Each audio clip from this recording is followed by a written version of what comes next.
getting a pilot's license would be badass. It'd be really cool. Helicopter or plane, or doesn't matter?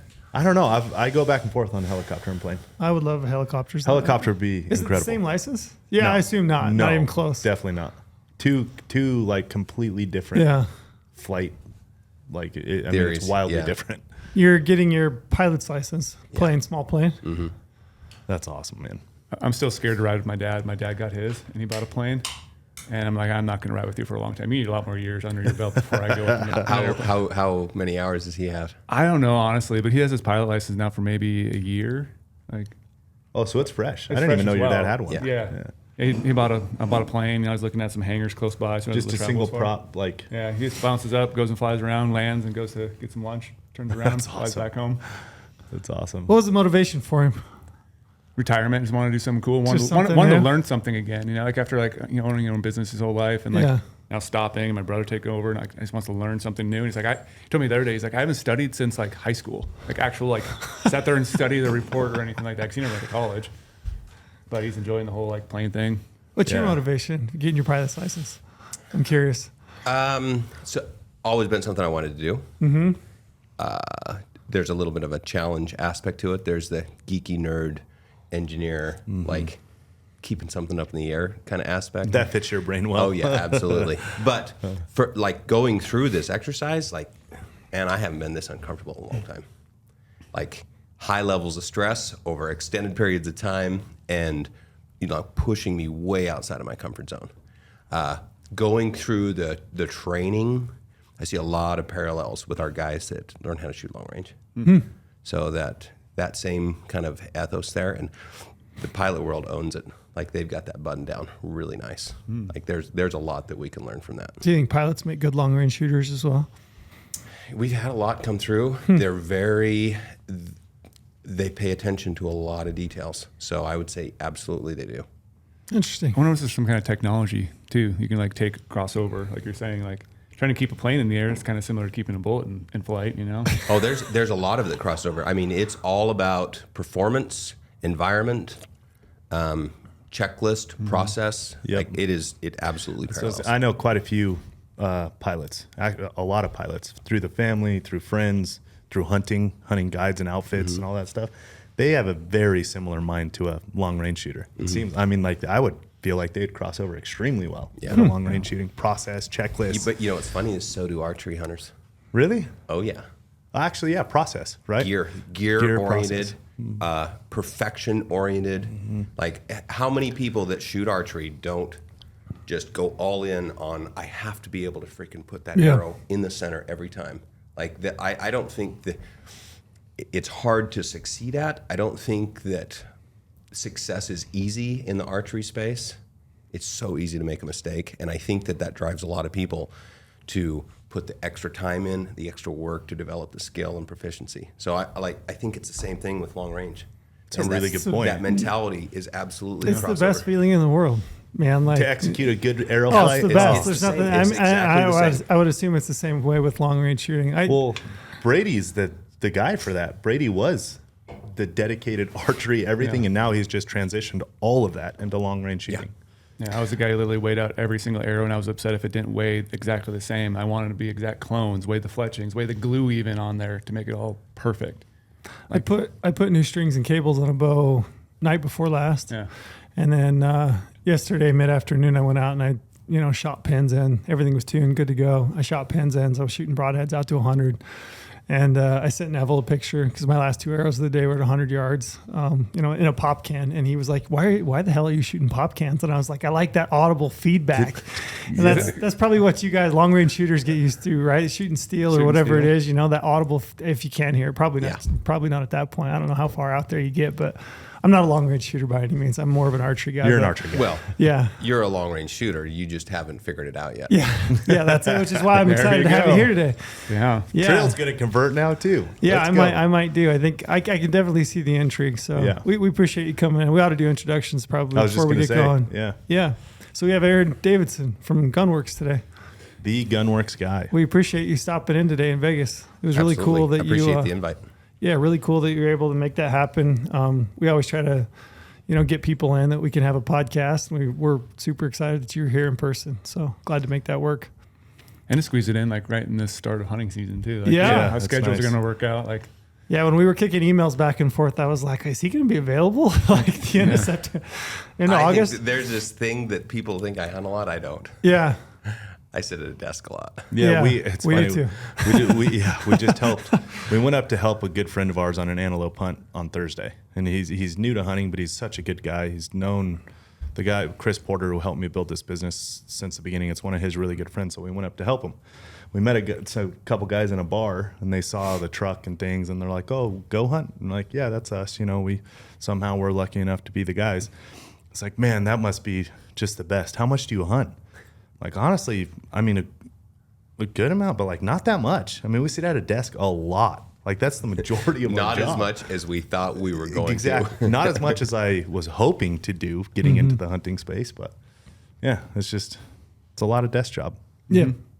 But now it's time to go hunting, so we're almost there. This would be a good kickoff. So maybe some like last minute tips and tricks. And we are right there knocking on the door. I told Brady before we started this, I said, you're going to have to like give me you have to carry me on this because I'm not a long range guy at all. I don't I shoot less than probably 10 rounds a year, which is a little bit embarrassing, but I shoot thousands of arrows, but not many rounds through rifle. So, well, that's the challenge. Yeah. You know, if you look at our business, that's what my business is basically founded on, is how do I help you be successful without diving in like you and understanding everything.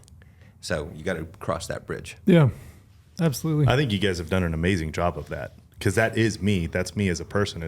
I shoot a lot more than trail, but I don't even want to get my mind into the world that Brady's in, because I don't have the time. I mean, I could if I were to sacrifice somewhere else, but I'm not willing to sacrifice somewhere else. It's to do what Brady does. Brady and I live two very different lives. Family life for me, and his hunting life. Yeah, single shooting life. So it's like very different, And I'm not willing to sacrifice, because I see what he does and I have so much respect for it. I'm like, man, I couldn't sacrifice to do that. But then I have Gunwerks, companies like Gunwerks, and you, who have made it just incredibly easy for a guy like me to do. Well, GOHUNT's the same way.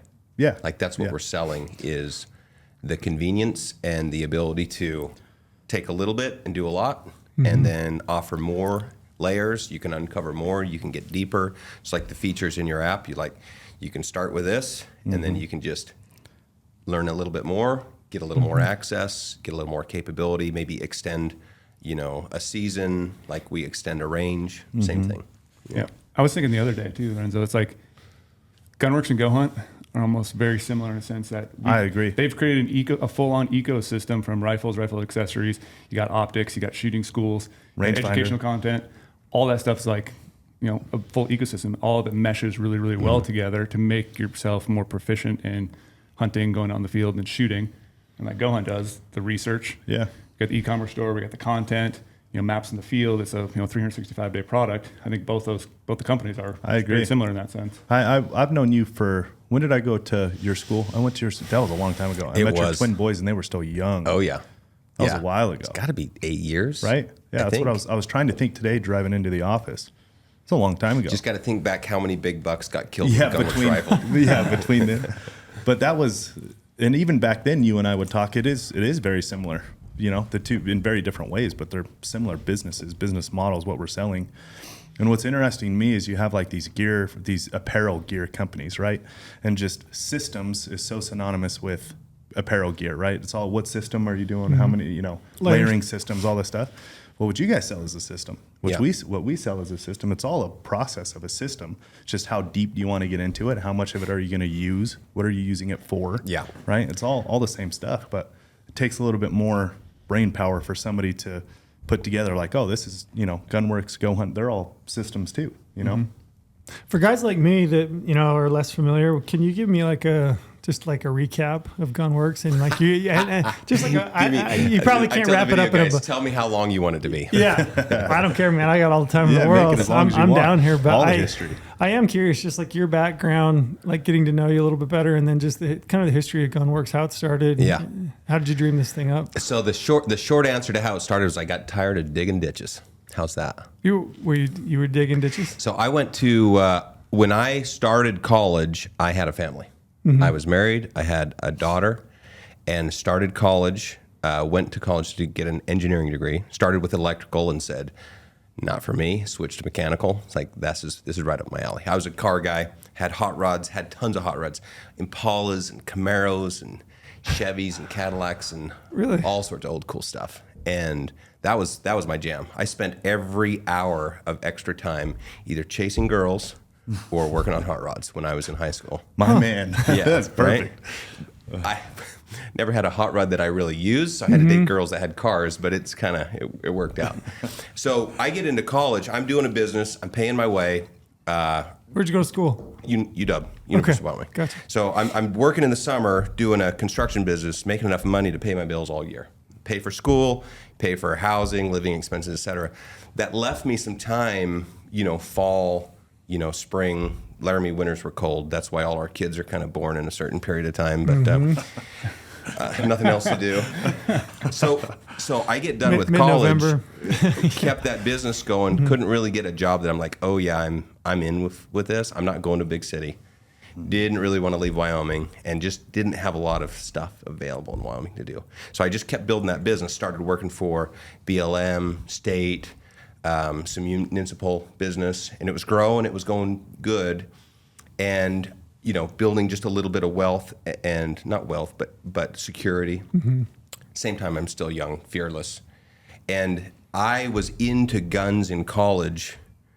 As I transitioned from cars, and cars were expensive, and I wasn't really using them, I'd sell one, and I could go buy a Remington and a Leopold, put it together, kit it, reload for it, make it shoot tight groups, spend time at the range, and I started getting into that process and the challenge, and really quickly got bored with just shooting a good group at 100. Like literally, that gets boring really, really fast, and started thinking, well, wait a minute, I want to shoot a long ways. I want to actually be able to hit this target. I want to do it first shot. I pitched a business in an entrepreneurship class. I went in there, this guy's supposed to be this super genius, and I'm like, hey, look, I want to build this little calculator. I'm a nerd, I'm an engineer. I've got my super calculator here, and I can run my equations of motion on this calculator, and I could put in all the parameters and hit enter, and it'll tell me what to correct for. And so I pitched this to the class, and the guy's like, "Oh, that's stupid. I shoot prairie dogs. If I shoot, I just hold up and I shoot again." I'm like, "No, you're not getting the point. It's the first shot. Being able to deliver that bullet where you want it to go. That to me is the ultimate challenge, and should be the ultimate goal of anybody that's a hunter for sure."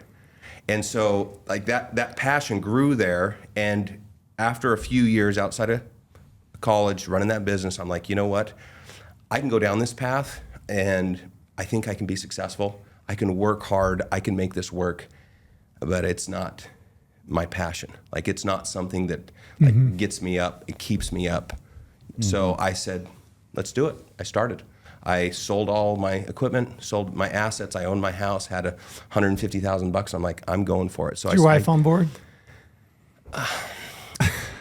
I don't know if she would have told me if she wasn't. You're like, listen, all this construction equipment we're doing, we're going to sell it all. We're going to go all in on it. I think I sold her really well that I knew what I was doing, but no way. Yeah. But those are just white lies, right? Exactly, no big deal. Exactly. Yeah. So I started that in 2005 and built through 2006. We did software development. We did worldwide sourcing, started an optics company, started Gunwerks, tried to figure out where our niche was, developed some stock design, put our sourcing together. We shipped our first complete system in 2007 in April.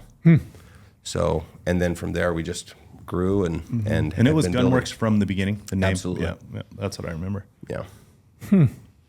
It's quite a process. It's a lot. You wrapped it up in a lot, but there's a lot of details in there, I'm sure, that are like, how do you... Well, think about it. When we started that, there were people that would make ballistic turrets. Like Leopold made turrets on scopes for the Army. They would make this generic turret, and everybody would use it.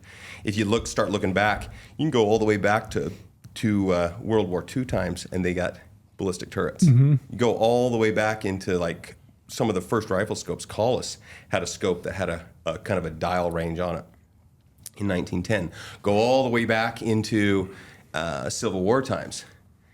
They were sliding veneers to a range. Like the concept of adjust for your range and shoot has existed for a long time. I did not know that. Absolutely. That's really. And you even Gunwerks got the name or inspiration from the name because of the kind of that world traveling European that was colonizing the world, and they're like, well, while I'm down in Africa doing my work, I'm going to shoot some stuff. And they'd go to Holland, and Holland say, build me the ultimate. And they would put this kit together in a box. They would regulate the sights. Sights would flip out to 600 yards, you know.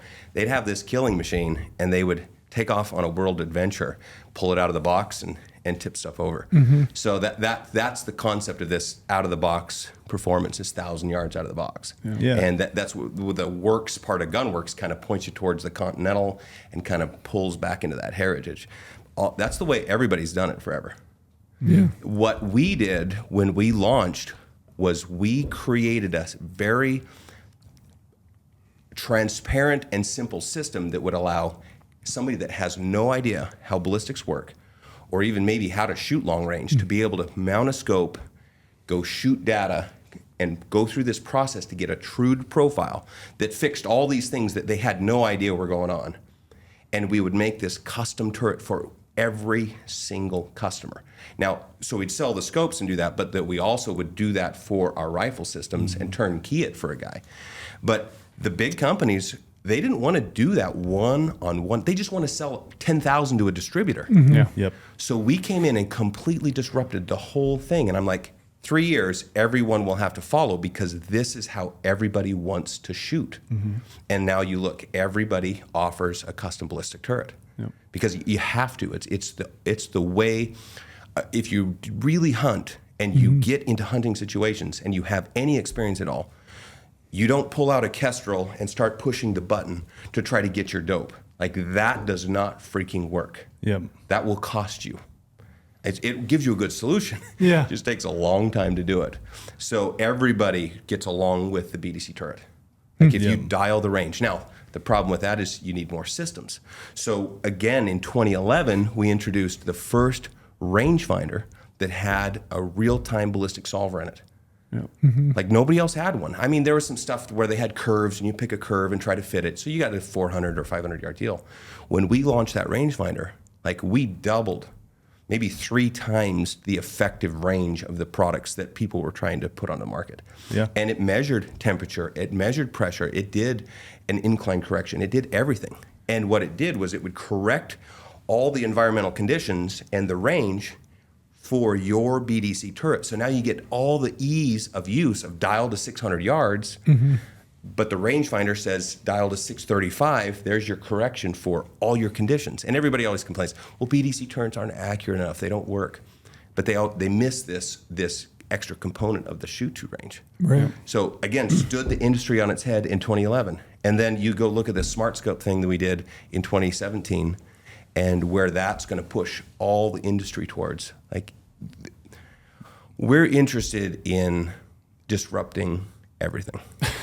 Like, that's it. And doing it, the idea behind that is, how do we make the technology or the achievement or the access as simple, as low barrier as possible? Just like we talked about you and in your long range shooting. Like, how can I make a product that I can use? That you can use? Yeah. Well, I can validate what you were talking about there. I bought your rangefinder when it first came out. Yeah. That's right around. I think it was up to your school about a year after it came out, something like that. Anyway, That put us a decade. Yeah. So I bought that, and then I bought your Revic internal scope when that came out. So everything you're talking about, it validated everything for me.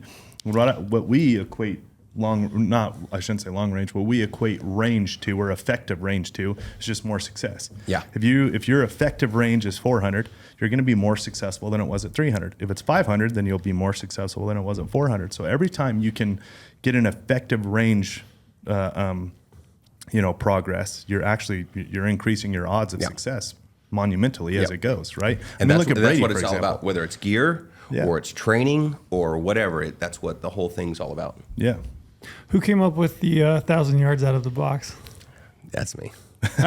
That's a stroke of marketing genius. I mean, you have to have the product. We trademarked it. We've actually had to ask people to not use that. Yeah. I mean, you have to have the product to back that up. But in terms of, I remember, hearing that and seeing it and being like, okay, this is a different. I can tell you, this is a different thing. From the outside looking in, I can tell you why Gunwerks is so successful. Is because you do have a true engineer, but he's a marketer as well. Mm-hmm. You can tie those two things together. See you later. Then you can come up with all sorts of techie bullshit that makes it sound cool. If you got an engineer who's also a marketer, it's going to the moon. But jumping back there, like you're saying, like the first rangefinder you guys came out with, my dad and I were early adopters to that system. Because you're talking about how hard it was back in the day to actually shoot long range and do it effectively and quickly. Like we used to have the old PDAs with like X-ball on it. Like trying to sit there and calculate it all, had the cosine indicator on the gun, like looking at all that, entering it all in there, and like that took time. And like even shooting prairie dogs, it was like very difficult to like get a range, enter all that in there, and spit it out. And then the first rangefinder, like it was bigger than a normal rangefinder, but it did everything you needed to do it, and we carried it around all the time. I go look at that wall of big bucks in your office. Mm-hmm. My guess is 50% of those happened pretty fast. Yeah. All of them happen. The animals don't give you time. That's the thing is like, so we were just talking about, or I was just talking about effective range and being more successful. The other part of that is time it takes to execute a shot, right? Target acquisition and executing the shot. Mm-hmm. Animals don't give you time, and they're always going to be further than you would like them to be. Mm-hmm. Everyone wants to make a 150-yard shot, but how often does that happen, Yeah. If you can have a rangefinder that spits out a solution that quickly and is grabbing all the atmospheric conditions, like boom, sign me up. Yeah, like, that's done. worth any price it is to make it not only simpler, but like more ethical at the same time, because I can make that best one-shot kill by having the tools I need and having the practice to put into it to make that shot. Yep, and when the type of confidence you get from that and type of success, magnitude that you get from that, you don't care how big it is. Like when it first came out, when nobody cared how big it was then, it's obviously a lot smaller now. What's crazy? What's crazy is we introduced the BR4, this small, everybody wants small vertical, right? And every BR2 owner, like old school owner, that gets one of the BR4s is like, man, can you make it sideways? Can you make it a little bigger? It was easier to hold it steady. Like, I found that every time you give the market what they want, that was the wrong choice. What you need to do is anticipate what they need and go that right. Yeah. Good example, first focal plane versus second focal plane. Here's a battle that I chose to fight. It took me almost 2 years to win it internally, and because you got to get your sales team on board, because they're the ones that make the movement, right? Yep. They're the ones that overcome the objections when a customer's like, no, I want this second focal plane reticle or this. This is a battle that like we've staked everything on. We don't sell second focal plane scopes, and there's people that will not buy our gun because we won't sell them this second focal plane scope. Here's something. Can you and Brady dive into this? Because I get this all the time. People ask me. People will DM me, which scope do I want? A first focal, second focal? And I'm like, I don't know. DM Brady. I don't know. So short answer. You want a first focal plane, but if anybody but me designed the reticle, it's gonna suck. That's the short answer. So dive into it. What's the difference between a first and focal? Yeah. Go ahead. You know the first focal. So to go back and forth between it, like my dad's second focal only. He likes that small, fine crosshair. But for me, for a hunter, like I want to be able to, like a first focal plane when I'm adjusting it, like I can use all the subtensions no matter what. Like always middle is middle no matter what it is. I can dope to it. But then if I need to, like, I need to go up some way. Dumb it way down. Dumb it way down. You're already over my head. You're already at like step 2 or 3 beyond. That's my goal. Dumb it way down. I need it rifle dumb. Scope, right? Yep. You've got an objective lens. Yep. Then you go back, you've got a focusing lens. About in the middle, you've got all your turrets. Mm-hmm. That's about where your first focal plane ends up. And then next are your erector tube and magnification lenses. Mm-hmm. Some small lenses that move back and forth based on the rotation of your magnification ring. That turns a sleeve inside the erector that just drives those. And they'll move this much inside the scope. So when you crank that, you're moving some big time glass on the inside. On the inside. Okay. Then the next thing, about where your magnification ring is the second focal plane.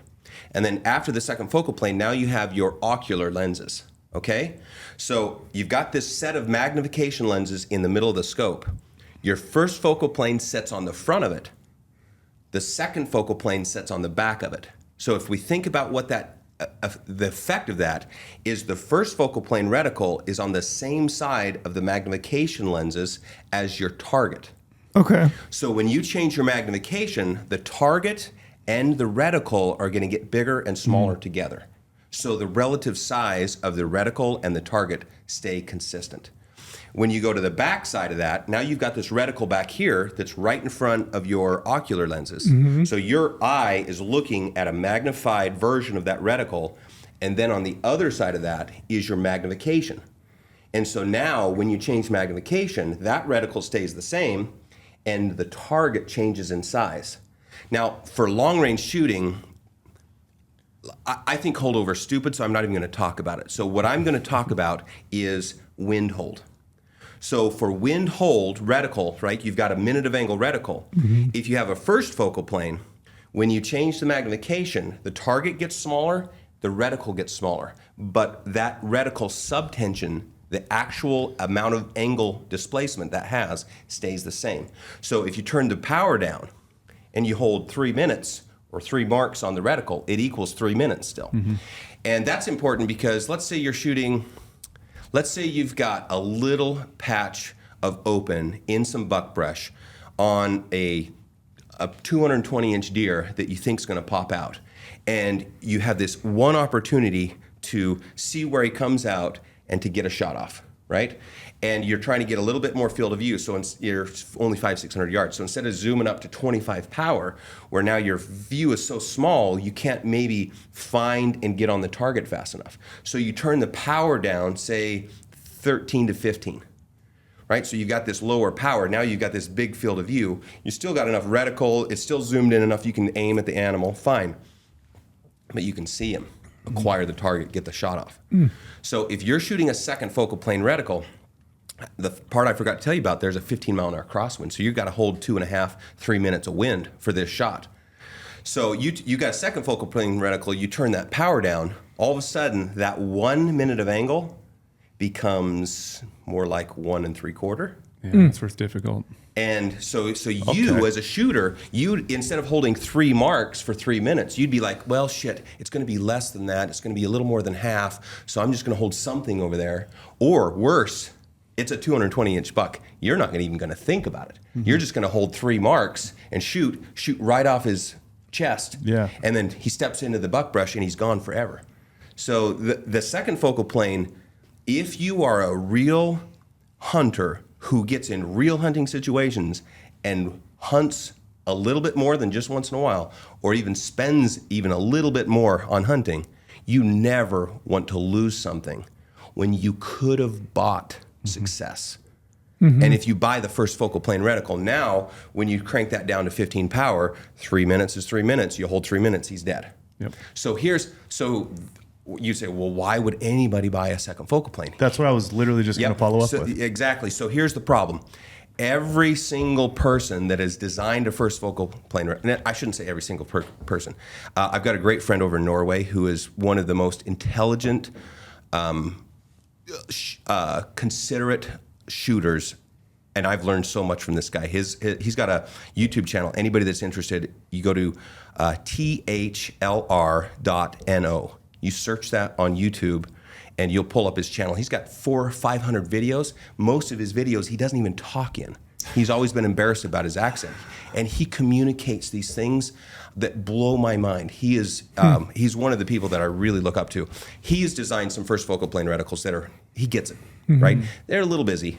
So I've taken some of that ethos and brought it into our design. So if you make a first focal plane reticle visible at low magnification, like think about it. So you zoom out. If you make it thick enough that you can see it at low magnification, when you zoom in, the reticles get so thick that it just covers massive amounts of your target. But here's where everybody gets lost. And you either have this engineer that isn't a user, or you have a marketing person who isn't an engineer. Yeah, or maybe isn't an engineer or a user, right? And these guys drive development and design, and guess what they're doing? They're asking the customer what they want. Yeah. right? And the customer thinks that, on a 5 to 25 power scope, he needs to be able to see the reticle at 7 power. Bullshit. When have you ever shot in the lower third magnification range of your scope? Never. Sometimes all the way down, right? I've shot all the way down, yeah. Yeah, all the way down, absolutely. But below half to all the way down?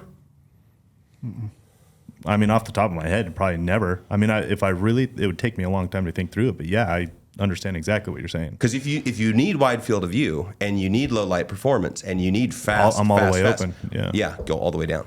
So if you have any small amount of logical, thought, experience, capability, you say, look, I don't have to design this reticle to work across the whole magnification range. I'm going to wipe my ass on the bottom half of the magnification range. And I'm going to design the reticle with subtensions and thicknesses that work from, say, mid-power up. So on a 5 to 25, you're saying somewhere around 12, 13 power up to 25. Now, you get down to 12, 13, you might start losing some. Mm-hmm. But in the 18 range, absolutely, you're right in the solid amount. You get to 25, you're like, yeah, that's not covering too much. It's usable, right? So if you design with that idea in mind, and then down at the bottom, right, first focal plane scope, the center crosshair disappears. You design a reticle so that when you crank to the bottom, it's perfect for what you're doing, which is shoot. Yeah. Right? Offhand shoot. Yeah. Yep. So we've got a huge post. Like if you look at our reticle, you zoom out, you've got this massive post that just pulls right up into the center, and you're shooting like an old German, number 4, number 1 style, where you're just aiming to the top of the post. So our reticle design in this new scope we were just talking about earlier, the Acura RS25i, this is our RH2. So this is our 2nd generation hunting reticle. It's the simplest reticle, but it's so perfect for first focal plane. And I haven't patented a lot of the cool stuff that we've done, and a lot of it ends up everywhere else. Mm-hmm. And there's some stuff that I just kick myself. Why didn't I just do that? But some stuff is just stupid to try to patent. This is one of them. Like a reticle, when it stymies growth for the industry, it holds everybody back. Everybody will have to copy this reticle design. And once they understand why it's so exceptional and the customers start picking up on it, everybody will have to copy this design or this type or style or mentality ethos of creating a reticle. And once that happens, we'll see wide adoption of first focal plane. But until people are able to say, I won't even use this magnification range, therefore I don't have to design the reticle to work in this area, then... use case scenario matters then. Yeah. So because your dad, Brady, he is a fanatic. Yeah, he's been a long range shooter for a long time. He said custom guns built by, Sean Carlock, Defensive Edge. Like he's had all sorts of custom guns. So if Aaron from Gunwerks can't convince him for first focal plane, which that was like easily convincible for me. Yeah, it's easily convincible. I think it's just a school of hard knocks in a way. Like he hard-headed. He hasn't looked at this reticle. Yeah. Oh, true. Very good point. So he always likes to feel that he's like, the finer the crosshair, the finer I can hold on an animal. I'll send you one to check out. Mm-hmm. We'll put it in front of him. We'll sell him. Yeah, like he'll get there. And one thing we were talking about reticles, what I really like too, the new one is the wind icon indicators on the side. Like you can see the grass going over, so on the right side, and you see the grass on the other side. Like even that little cool feature is something that's going to be intuitive for a lot of people to understand. If you look at where, we train a lot of guys. Our long range university, we'll put 1,000 guys through in a year. So these guys will come up and we'll teach them, we'll make them sit through way more information than they want to learn about. They just want to go shoot. But if we can give them those fundamentals, then they're going to know how to do it, when they're not around our guys. But when we do this, and then we get the feedback from guys that have the guns in the field, it's like, where do people fail? And I've actually been, I claim, poor boy, we don't do a lot of hunting, but I've been on a lot of hunts. I've seen a lot of animals die. I've seen a lot of people shoot. Well over 1,000. Well over 1,000 dead animals that I've been a part of. And, we do, we're doing at the end of this September, we're going to go help my buddy Cole some kudu in Africa. And he needs to take 350 animals off the place. We'll probably, I'm taking my two oldest two twin boys, we'll probably be able to do maybe 80 or 90 long range setups and kills. Wow. In 8 days there. So we'll get so much experience, and not just the shooting, but the spotters and like that system of communication and execution. But so I've got to see a lot of that type of stuff. It's not 200-inch deer. Like I don't actually do that kind of hunting. I do more of this type, like, you know, we go do a do-it-yourself elk hunt. We'll draw 2 or 3 tags. Kids will fill some tags. Like we see a lot of stuff. I see where people fail. I know where I fail. Like I'm the typical executive that sits at a desk, gets his gun out a couple days before it's time to hunt, hopefully, sometimes not, and then goes hunting. And I know where those weak points are. And, you know, one of them is holding that wind. Like we did that Night Force NXS as a second focal plane. And that was a common failure point, was they would hold too much wind or not enough wind because of the magnification. Right? That's one. The second one, holding the wrong side. Like this. What do you mean by that? So if you're, and it's so confusing, if you've got a reticle and you've got wind holds to the right and to the left, and you've got a left to right wind, right? So left to right wind, you say, I need you to hold 3 minutes to the left. The common mistake is they go to the center, they count left 1, 2, 3 minutes, and then shift the whole reticle over to hold it. But that's not what they should have done. Because the wind's blowing from the left to the right. If you visualize what the bullet will do, it will drift to the right. So when we say hold 3 minutes to the left, we mean take the center and shift it to the left 1, 2, 3 minutes.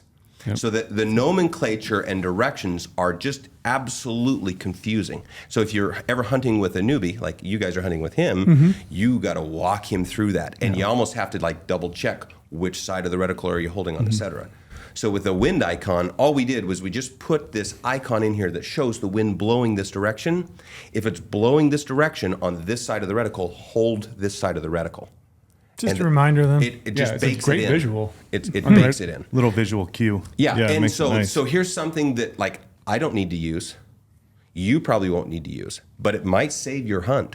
So I love designing tools and systems that work to the lowest common denominator without making it cluttered up or cumbersome for a person that's maybe a little bit more experienced.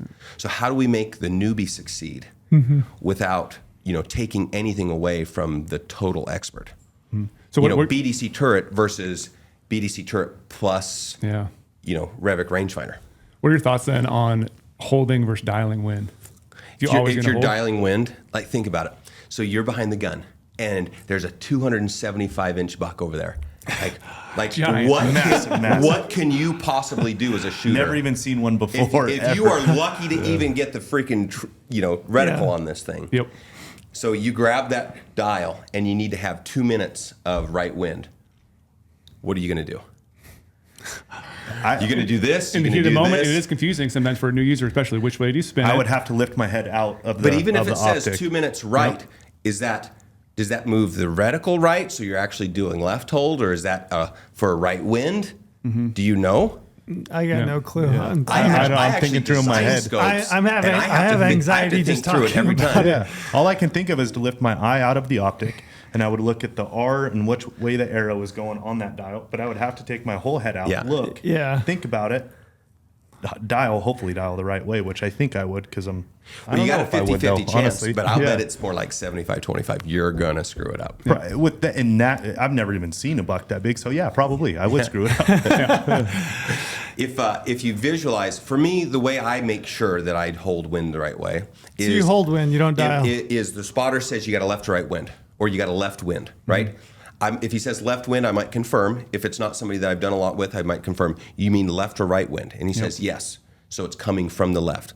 So once I'm confident that I'm on board with what the wind direction is, then I'll visualize if I shoot, the bullet's going to go this way. So then I have to hold this way. So for me, I always do that, just that quick mental exercise. That's the way I see it. But for some people, they don't do that, right? And so, but it's super easy to do, and you don't have to break the scope. You don't have to get out of the gun. You can literally do it in a split second, where if you do it on the knob and you're like, is that move the point of impact right, or is that move the reticle to the right?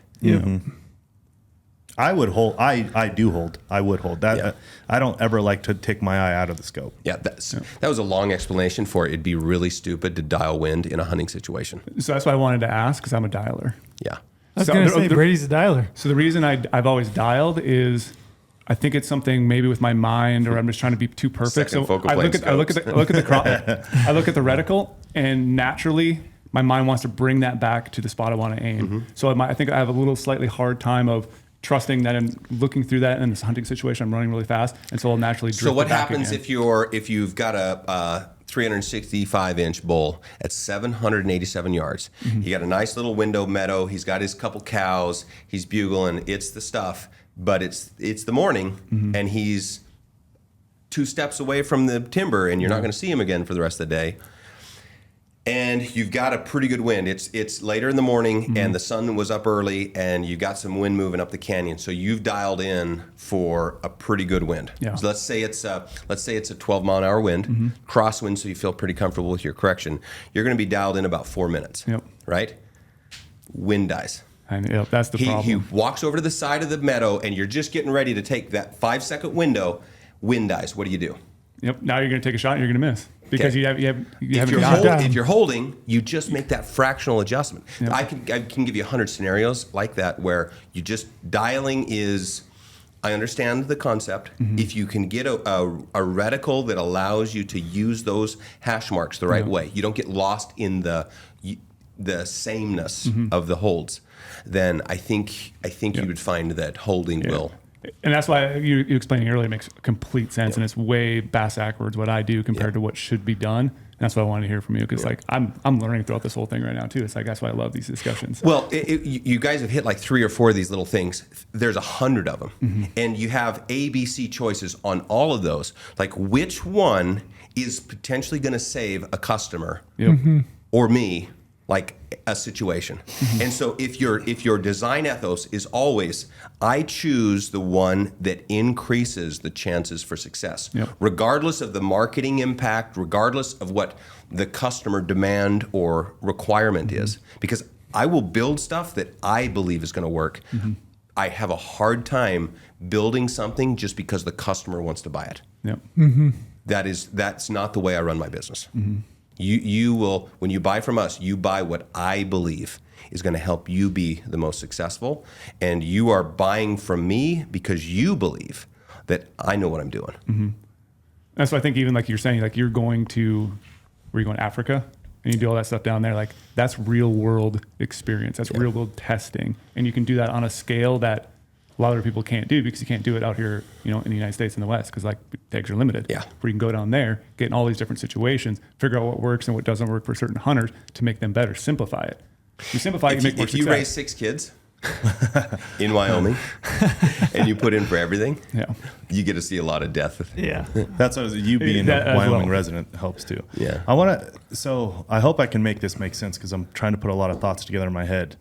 But like what I see is, and this is my own personal mentality too, is I am not a perfectionist. I'm a hunter.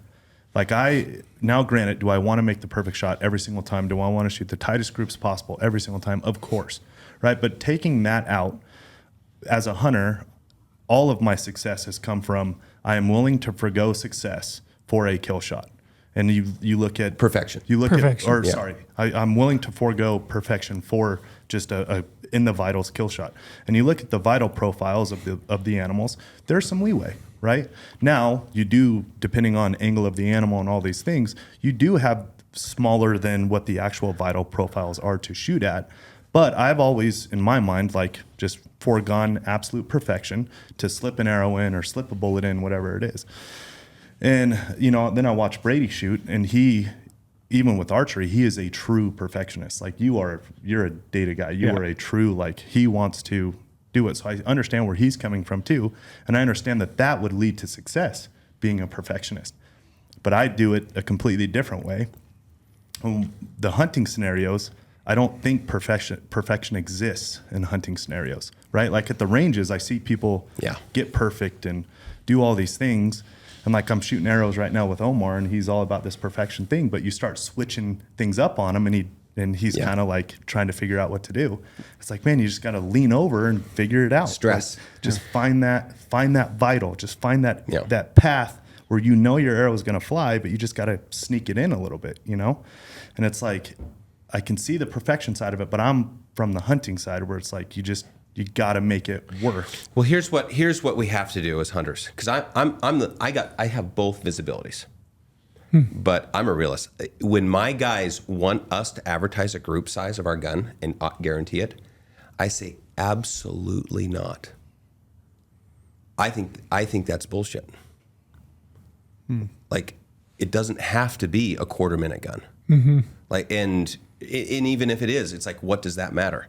That matters at 100 yards on a piece of paper. It doesn't matter in the field, because your ability to kill, and let's say perfectly, kill perfectly, maybe not shoot perfectly, but kill perfectly. Kill perfectly. Yeah, that's a good way to say it. Maybe to kill perfectly, you just don't need that level of system perfection or capability. So back it up a little bit.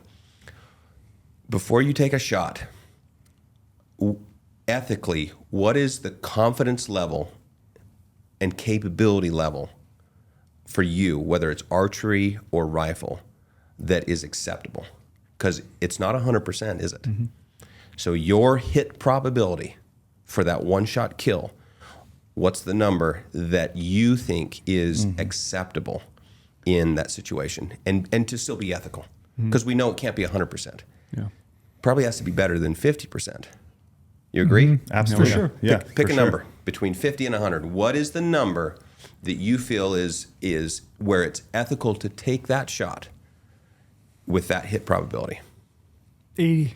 I was thinking it has to be close to 80 to me. I'm not ashamed to say it's 70 for me. I'm not. I mean, if somebody wants to say I'm, But you know what? 70% I think for me. the worst thing that we can do as participants in this sport is to try to put your values on top of somebody else. Yes, That's what a liberal does. Yeah. Yeah. We don't 100%. do that. We're in the hunting industry. We're not that way. 100%, I agree. It's like everybody has their own. Now, what we should do is, if I feel that 70 is a little low, then I should try to explain what that means, and I should try to show you the path to where you could easily make it 80%. And if I can give you the skills where you're like, you know what, my game's up, and I feel like I'm not leaving anything in the field, I'm not leaving anything behind, and I can make that 80%, that would be a goal that I would have. I think the number is 80, 85. I think you strive for. This is me. I mean, personal opinion. I think you strive. You do everything within your means to know your equipment. Absolutely. But I think maybe you're telling me what your lower threshold is, and correct. I'm saying what my goal is. Yeah. Oh my goal. Yeah. I am. Just to be clear, that is my lowest threshold. Yeah. If I'm in a hunting situation, like our New Mexico elk hunt was a perfect example. I had some hardware malfunction. I had a knock pinch when I had the range of the bull. Then I grabbed another arrow as he was walking away. Arrow drew back. I was counting his steps through my peep. I was 70% confident that I had the right range based on the calculation of how many steps he had from my previous range to where he was now standing. I was confident I was passing grade sea level. I know his range, 48 yards, made the shot. And in that situation, I did hit him. That was my lowest threshold. Would you have made that same assessment if he started at 60 and moved that much? No, it would have been much lower. Right. Yeah. Much lower. Yeah. 35 to 55 here's a good example window. of experience. Exactly. Experience helping you make a decision on the fly. So I think our approach should be hit probability. So let's just arbitrarily say all of our goals should be around 80, 85%. Maybe our lower threshold's a little lower than that, but it's somewhere in that region. So the hit probability would be, here's my target size, and based on me, based on my product, based on my conditions, what's the odds that that next shot is going to be on that target size? So you can really easily simulate this with nerdy engineer stuff. It's called a Monte Carlo simulation. You guys might actually use it in some of your software guys might actually use this. So it's a Monte Carlo simulation, and essentially what you're doing is you're saying, here's the range of values that could potentially exist for my wind guess, for my range guess, for my group size on my gun, for my ability to hold steady, et cetera, et cetera. And you just simulate like 100 shots. calculating random extreme variables in those combinations, perturbations. And so on a rifle shot, say you're shooting at, say, a 10, 12-inch target. That's the vital size that you pick. Animal dependent, but let's just call it a 12-inch target. And you go shoot at 800 yards, and you take this Monte Carlo analysis. Guess what the group's going to look like on the gun? Is it going to be like your target? It's going to be long and skinny, right? So usually we get our vertical under control because our rangefinders can measure the distance, and if you do a good job of that, usually we can calculate the drop pretty well. We've got pretty consistent bullets and velocities, and we're getting to the point where that vertical spread just gets tighter and tighter and tighter, but we're still guessing wind. Yeah. So you got this wind that comes out. So how do we buy more effectiveness, right? Like we can shoot a little faster, shoot a little higher BC bullet. If we practice our shooting capability, like our groups get smaller overall. But the way that we improve our hit probability is we either improve our equipment or we improve our technique and skill. And if we approach our training and our mentalities that way, right? And actually do it from a systematic, okay, I want to increase my effective range. Because now what it becomes is, if 85% is the number, then all we're going to do is we're going to slide that target back and forth, and we're saying, well, at what distance is my hit probability 80%? And essentially, this is where we're going with our training is everything comes back to what's your number. Yeah, your effective range. Right? Because on a rifle shot, let's say you're 500, right? We can give you a piece of equipment, and you're not very good at judging wind or any of that stuff, and you shoot a little bit bigger group because you're excited, and you're still deadly at 500. But you are 875, right? Because you spend time practicing, you know your gear. I'm picking up some rifle that I haven't proven, so I'm probably somewhere in the middle. I'm 650, and just hoping that 1,000 yards out of the box thing works because I'm in a hurry, right? So my distance might be a little closer. So how do I get better? I'm not going to get a better gun, right? I'm going to have to improve my skill. So I'm going to spend a little bit more time at the range. I'm going to get a little bit more comfortable with wind, and then all of a sudden, I'm pushing 750, 775. I love the guys that come to our training course. They're like, man, I just want to be able to shoot 500 yards. And we have this, our first bank of targets is in this 400-yard range. They shoot it once or twice, and they're like, okay, let's move on. They never come back. Like they're 600, 800, 1,000 just immediately. And when they leave, I want to scare them enough that when we leave, they don't say, oh yeah, I could shoot 1,000 or 1,200 yards. Because if that exit polling says that, we failed. What I want to hear is, you know what, if the conditions are right, I am not scared of a 750-yard shot. If the wind's a little strong, it might not be quite that far. I got a little work to do on wind. Yeah, you get to know it. Yeah. I listened to a podcast recently with Levi Morgan, who I don't know if you know. Levi Morgan's most decorated target archer hunter.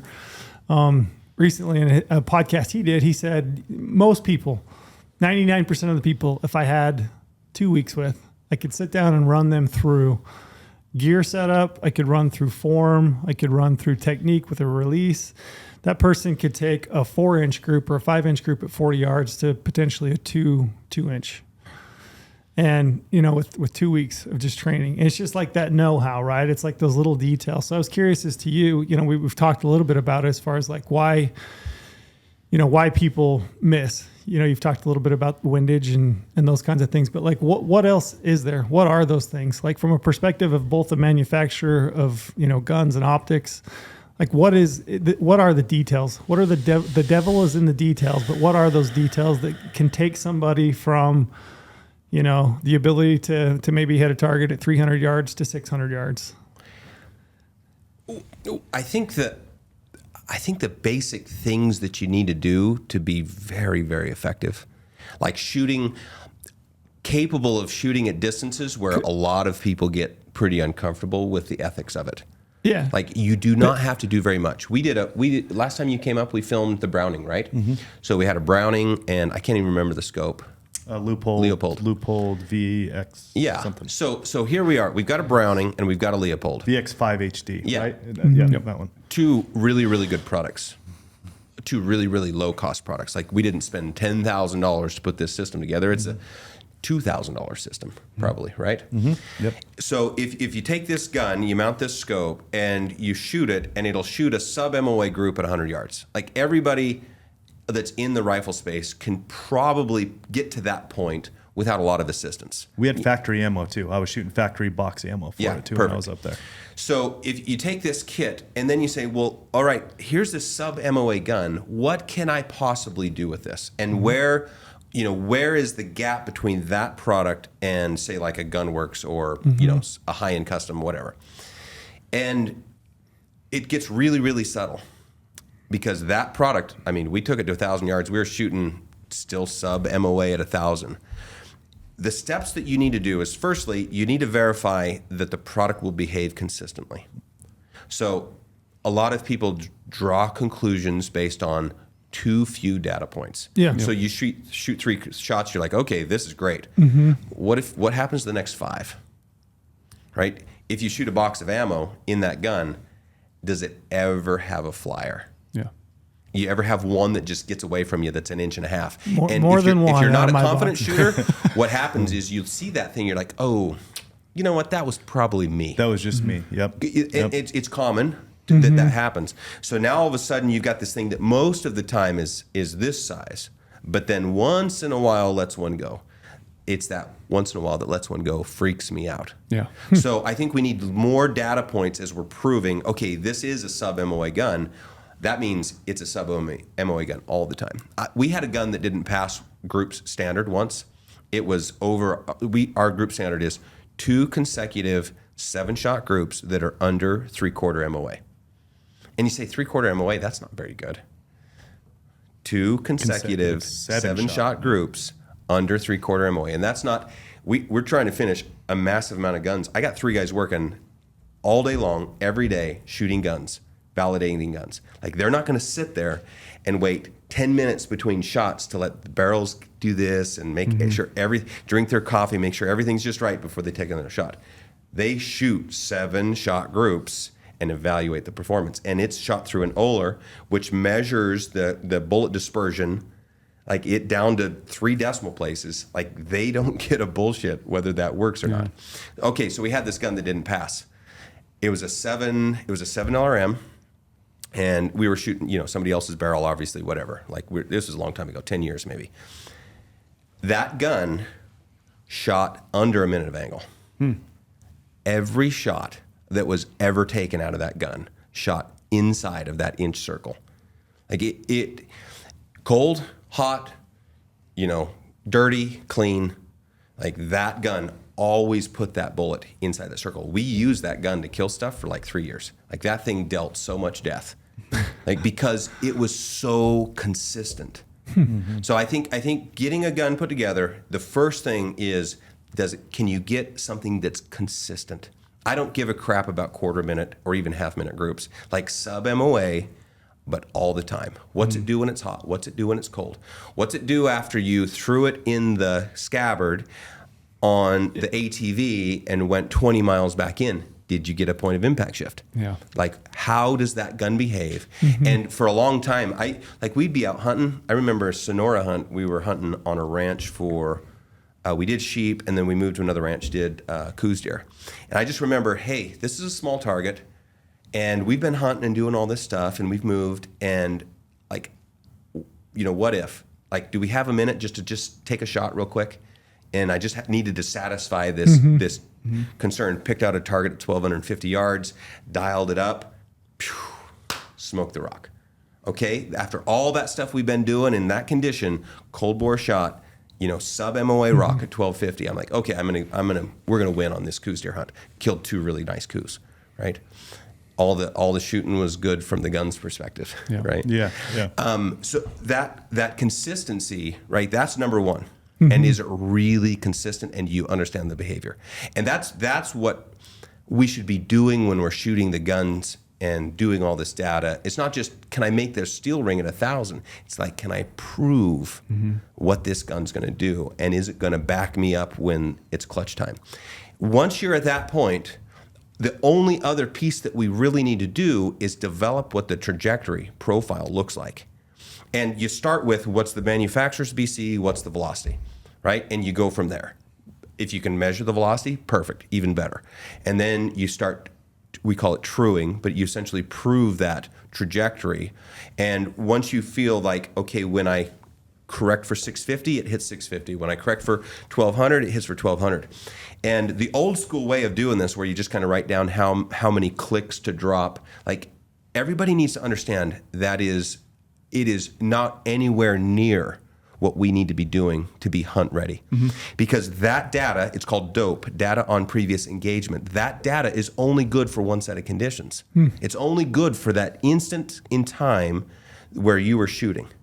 And what we need to do is develop the profile, the true ballistic profile, which is like all the ballistic parameters that allow us to predict with a calculator what's going to happen for another set of conditions. So once we have that profile, have that other set of conditions, now it's really, really easy to apply that to either the scope or the rangefinder or however we're going to do ballistics. And there's a lot of choice there. Some people don't like ballistic turrets.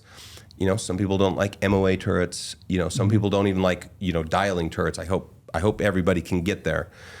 But once you can apply that ballistic solution to your system, that's where everything really accelerates. That you're going to take this fundamental jump from like a 250, 300 yard shooter, and all of a sudden you're a half mile dangerous, like just immediately, before you're even like capable. Like you would be there so fast. And then from there, now it's up to us to understand, well, what are my environmental limitations? What's the wind conditions where I feel uncomfortable? And you have to shoot enough to find where that sensitivity is. And once you have that established, now you've kind of got your effective range. And then everything else that you do is just an effort to increase your hit probability and increase your effective range. But it's simple stuff. Like our level 1 class that guys come do, everybody probably thinks, okay, Gunwerks is just going to sell you a gun. That's not what it's about. Like our instructors are literally, I demand you are not salespeople. Your job is not to sell stuff. Your job is to communicate this curriculum effectively. And the curriculum that I've laid out is, here's how you set up, here's how you select, validate, and set up, like what we just went through. Gotcha. A rifle system. So you leave that level 1 class, you should be able to go pick up any gun, any scope, and squeeze maximum performance from it. That's the whole goal of that level 1 course, is to make you capable of that system setup. Sounds like I need to go to a level 1 course. Yeah. So under the long range university thing, you get the level 1, level 2, and level 3. Yeah. So level 2, you get into some pretty advanced stuff. So that's kind of like what's spin drift? Yeah. What's aerodynamic jump? Well, how do I actually go through a more sophisticated wind analysis and compensation? You know, how does terminal performance work? Yeah. We teach stuff in terminal performance about bullets that nobody does. Most classes that are out there are guys that are regurgitating something that they learned, potentially in a completely different environment that has nothing to do with hunting with modern equipment. So you're going to get stuff where they're going to sit there and teach you how to do your ballistics on a Kestrel. Yeah. Like that's indication number 1, you're wasting your time. Yeah. Not that it's not good ballistics, just that it's not for hunters. Yeah, it's not real world. Yeah. So that's number 1. The second one is you're going to get a lot of formulas and hasty solutions and math. That's the other indication that, hey, you're in the wrong spot. And if you cut out all of those guys and you look at who's left, we probably taught them how to do it. There's 3 or 4 schools that are out there that are essentially people that have come, that I've trained and educated in hunting long range, that have taken that and spun off and created another class, or people that have, you know, taken our curriculum and tried to copy it. But you see this in product development. You guys probably see it. You see it in product development. You see it in curriculum, in education. People that copy without contributing or adding to it, because once you learn, you can't walk away from that. So if you have knowledge and you see the way something was done and it's smart, you can't walk away from that. You have to use it, right? But if you can't contribute anything to it, then why are you even there? Yep. So you take it in, take all the best ideas, add your knowledge and your experience and your capability, exceptionalism, and make it better. I hate straight up direct copy. I hate it. Oh, we deal with it quite a bit. I hate it. Yeah, and I'm sure you deal with it even more than us. Yeah. My favorite one, I know exactly what you're talking about. My favorite one on my side, Picatinny rail flush on the front of the stock. It is an iconic element of a Gunwerks design, like what it looks like. Like we did that almost 10 years ago. And there's other pieces of stock design that we've done that are just really cool. It would have cost me $5,000 to file a design patent, instant design patent and protection. Like an idiot, I didn't do it because I thought, okay, this is us. This is iconic. Who would be a big enough dickhead to just straight up rip off what we do? And I underestimated because there's probably quite a few dickheads. It is now, right? Yeah. Because it's such an easy, simple thing to do. But that's iconic wise. That was our look. Now, if somebody took that idea and then improved it and made it better, okay. Like I can see that's how every great idea I have, it comes from somewhere, right? And that's not what we're getting though. But same thing with your product. The age-old saying, no one has an original idea. They just have a way to make the original idea better. Yeah. How high would you rank like a shooting school? Like me and my dad took one back in the day. It wasn't a Gunwerks one, but like I learned a lot and I feel like it was very, very valuable. And like, I think people devalue the importance of continuing education. Did they teach you how to dial wind? I bet they did, yeah. If I remember correctly. Yeah. In my opinion, that is a good example of go to the right source. Because you did elevate your game. Yeah. But if they're not like the perfect curriculum, like they're not, let's call it the Ivy League, then you're getting community college stuff. Yeah. Which it's not bad, but your teachers aren't the same, the curriculum's not the same, the environment's not the same, your peers aren't the same. Yeah. So it's I think time is precious. Yeah. And if you look at costs, I don't think our school costs any more than anything else. I really don't. We've worked hard to keep the costs low on that. But time's really expensive. And if you go spend time doing this and they're teaching you to run a Kestrel or to do math, like when the time comes to make something happen, then you can work in hunting. They're not doing you any favors. That's the thing I like that you're saying is that you're looking at it from a perspective of hunting. That's the point I was trying to make about perfection and hunting. Yeah. I mean, the reasons that we got off on a long tangent there. The reasons that's it. Yeah, the reasons that you're giving for the decisions that you've made in your product line are based on a real life hunting situation, and I like that. Like that's relatable to me. Like that speaks to me. Like I don't really want to go to a long range school and just. I mean, I'm sure that it's like you're saying. I'm sure there's some value in it. Learning to press unfortunately, a trigger. this is all they have to do. Yeah. They have to put you in front of a piece of steel at 1,000 and let you ring it a couple times, and you are over the moon. You're so excited, and you go away like thinking it's the greatest thing in the world. But then when you run into a problem with your gun at home and you see something, and you don't know how to address that, right? Or you run into a situation in the field and you have a condition and you don't have the skills, the tools to address that, then those guys failed you. It's like just putting a piece of steel up at 1,000 yards and shooting, or worse is when they get sensational and they're like 2,000 yards, right? It's like, what good does that do us? All I need to know how to do is get the wind right for a 725-yard shot. Yeah, you're speaking the same language in regard to the way I set my archery equipment up. Like, and I've said this a lot on a lot of videos. I'm trying to dumb down my equipment to the point where I don't have to think a lot in a moment. But you don't do that with simple equipment. No, you don't. You buy the most sophisticated, advanced, perfect, freaking next level equipment. Yeah. Where you guys have put 10,000 hours of development time into getting this little feature or function to work, right? The most sophisticated equipment. And then that, if it's done well, that execution is so elegantly simple that anybody can do it, and you can do it when it's the heat of the moment.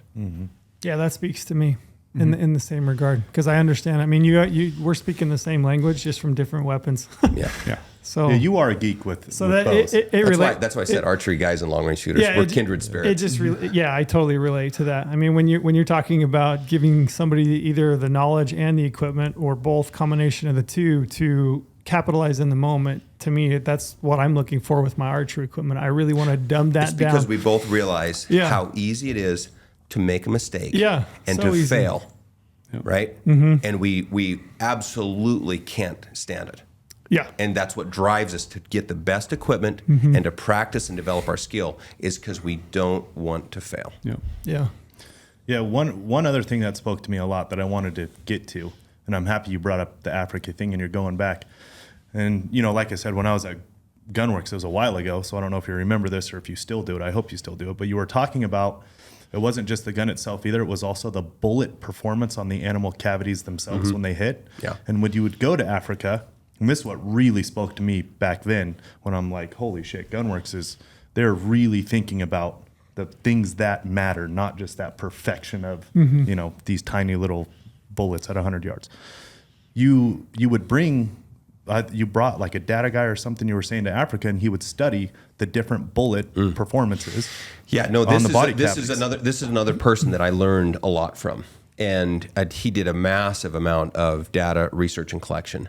And I actually was really big into handguns before I got into the long range rifles. Like, the handguns were really cool. And I've got a revolver that I got hanging up in my office. I've killed probably 15 animals with. It's a little 4-inch barreled open sight Smith & Wesson 44. And I would cast the bullets and load it and shoot it. And like, I shot a mule deer once, really fast shot. I walked into a clearing, dropped on my butt, threw my hands over my knees, and 125 yards. Like, it's an unsupported, fast, hasty shot, perfect, right through the shoulder. Like, I really loved doing that. And one of the things that was really interesting from that perspective was, how do you take these hard cast lead bullets and how are they working when I would shoot these animals? And so all this knowledge and all this inspiration came from like old timers, like Elmer Keith. And this wide flat nose bullet, what it would do, and this, I kind of went off the deep end in this, is it doesn't expand.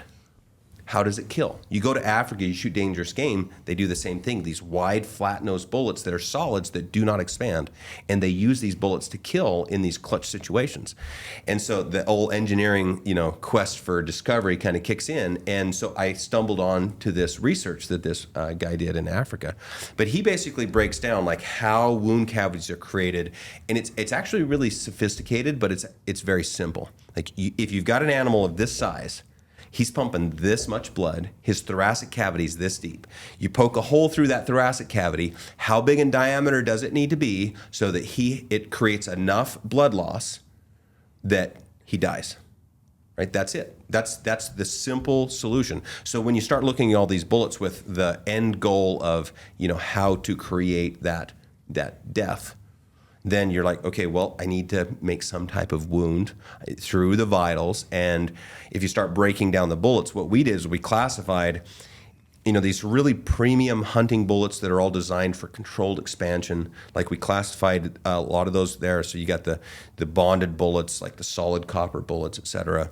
And then we have this traditional like lead core copper jacket exposed tip bullet. So that encompasses most hunting bullets and most target bullets. We call that like an expanding bullet. And then there's this other phenomenon that exists where if you take that same bullet and take away the expanding tip, so now you've got this hollow point, jacket all the way to the tip. Now you have this other type of behavior. And so those three classifications of bullets essentially can categorize anything that we're using in the field. And so you just break those down. It's like, well, how does this one work? What happens on impact? What happens, on penetration, et cetera? And you work through the whole enchilada. It's like, geez, you can kill anything with any bullet. And I realized that. Well, what's the trade-off? Well, the premium expanding ones, generally the trade-off is, like, on a bonded bullet, it doesn't shoot as good, right? On a penetration depth, you're going to get more penetration. On wound cavity size, it's going to be less. So how many California animals you killed? None in California. None? Really? I try to stay away from California to the best of my ability. Okay, fair enough. I've at least been there a couple times, but so you get stuck hunting with a Barnes. Yeah. We've done a few in Africa and a couple in Texas where I've used a Barnes. And there is not a bullet that we load that would shoot better groups than a Barnes. Like the freaking bullets just shoot so good. The problem is you go solid copper, now you have less BC. Yeah. And you look at your effective range that bullet can expand and penetrate and make that wound cavity you're looking for. Now your range is less. But we shot two Thule elk on a customer's ranch down there, and Mike shot his at like 800-900, which is pushing the effective terminal range. Shot it, put a hole right through the vitals. It was perfect. Had to shoot it again. Right? I shot one at 500, shot it, dropped it, shoulder shot, perfect. We hiked up there. Had to shoot it again. And like what we found was that we were just not quite getting enough diameter of wound cavity to get the blood loss that we need to cause death. And so a bullet like that, it's perfect. Made a hole, made a wound cavity, awesome penetration depth, perfect, precision, groups were good, put the bullet right where it's supposed to go. I still felt like it left me wanting. I was in Africa, and I had we were testing the ELD match bullet from Hornady. So this is class number 2. This is expanding bullet, thin jacket, lead core, expanding tip, and we were shooting a lot of animals. Now I, knowing bullets, was a little hesitant to do our traditional shoulder shot, so I was kind of pulling more into the behind the shoulder, going for double lung type shooting. I've seen bullets expand too much, and I'm a little nervous about that. So I'm doing these shots and, slipped a few on some shoulders and killed lots of animals and shot some stuff at 50 yards close and longer. And finally got on this hunting scenario where I've got an eland and it's 1,300 yards. So I am at the limit of this combination, but it's a 7LRM, 180 grain ELD match running 2950. And you look at the data, I'm still delivering enough velocity that bullet should penetrate where I want and expand and produce a good wound cavity. So I've got this bull, I've got my wind doped, and I take this shot, and I missed my wind by a minute, and it pushed it forward onto his shoulder, and it just drops him. Like, if you've ever been around an eland, they are this wide. They're as huge. Wide as this table. Yeah, I've heard like, they're absolutely just, massive. They're the most impressive animal. Just stones him. He's dropped. And I'm like, okay, I'm cool. That was nice. I'll take I missed the wind by a minute, but we're shooting a window that's this big for vitals. So, all right, so we get up, we pack our stuff up, and we're hiking in, and all of a sudden he stands up. And now we're 1,200 yards. He's pointing the other direction. I'm like, okay, hurry up. Let's get another shot at him. We don't want to have one of these deals. Because like an eland, like you think a elk can move in some mountains, like an eland will cover some ground. And you might be days into getting that. I've heard how big they are. How big are they actually? They're much bigger than bull elk, right? Oh, 4 times. They look so muscular. That much bigger? 4 times bigger? They are Yukon moose Oh man. type. Like cross Holy between a shit, Yukon man. moose and a Brahma bull. I've man. heard people Wow. talk about it, but I've never really asked. Sheesh. So he's pointing this other way, and I'm like, okay, well, I screwed the wind up last time, so I'm just going to cheat a little bit more. Well, the wind was more like my first read, so now I put it on the opposite shoulder. Stoned him, just drops him right there. And what you're doing is you're basically getting into this meat high, and there's spine dips right there, so you're getting some shock into that nervous system, and that'll sometimes just like freak them out and Drop them. paralyze them for a minute. Okay, so then we hike all the way up to him. He's still not dead, right? And had to put one more like right there, lungs. Got it. Those bullets were getting into the meat, right, and then they're expanding too quickly. And then they're shedding all this mass, and they're shedding energy, and there's just not enough to get through both lungs. Big animals like that, you gotta have that wound cavity through both lungs, because one small wound cavity through one side or the back end of some lungs, and they'll seal up and they'll keep breathing and they'll keep going. So there's a great example of, okay, well, here's a limit, right? Yeah. Here's a bullet that an 890-yard shot at an elk, through the lungs, it's perfect. But if you did hit it in the shoulder, it's not. It could potentially fail. And so then we go to my favorite of all time was this VLD style bullet, where you got this hard tip. And you go to the forums, you got to be careful learning from forums. You go to the forums and guys are talking about drilling the holes out and doing all this stuff to try to get the bullet to expand, because they think that the bullet's just going to point in and then just peel back and make this shape. but it doesn't work that way on these bullets. What happens is it behaves just like a full metal jacket. So when the bullet's flying through the air, it's stabilized with spin, right? You're spinning at 250 to 300,000 RPMs, and it's just like a top. It makes this rigid spin axis. And as it flies through the air, that rigid nature of that spin axis keeps it pointing downrange. Even though that center of pressure might be trying to turn it over and make it tumble, that it holds its nose forward attitude, all right? So you get into the target, and it's not spinning fast enough to continue in that stability, because we're talking 96% water versus, the much less dense air.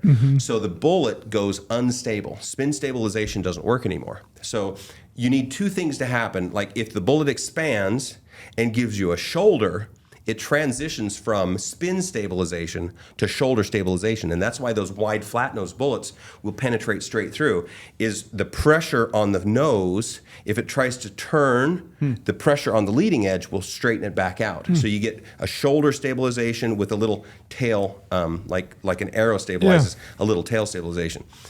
With one of these hollow point VLDs, when it starts penetrating, like there's no shoulder, it's pointy, right? So what it does is it goes unstable, which means it will overturn. It's called a J-hook. In a full metal jacket bullet, when you shoot something, it's a non-expanding bullet, it will flip around. Now the base of the bullet is enough to impart stability. So if it flips all the way around, it'll usually just penetrate out butt first. But that diameter of that is not quite enough to make enough damage to make the wound cavity what you want. If it's a little bigger diameter, the displaced tissue can sometimes make a bigger diameter.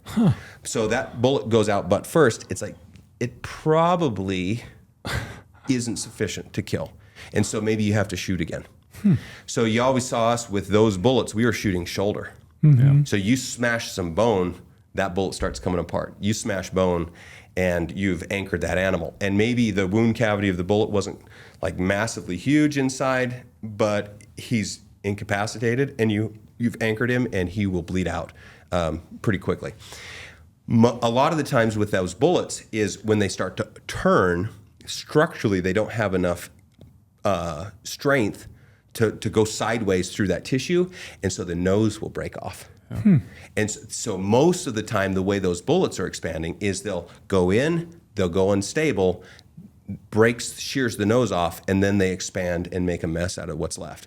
So I would say 65-70% of the performance I'm expecting from the 600 to 900 yard ranges with an elk with a 168 to 180 grain burger in a 7mm is non-expansion on the offside. And obviously we quarter a lot of elk, and you don't get into the inside of them much, but most of the time when I've done that, it's like you got bullet fragments that have bruised that opposite rib cage, and you've just absolutely destroyed the lungs or heart in that area. I did a test once, half-inch steel plate, 350 yards. This is 15, 18 years ago, trying to understand some bullet stuff. We were doing expansion tests and everything.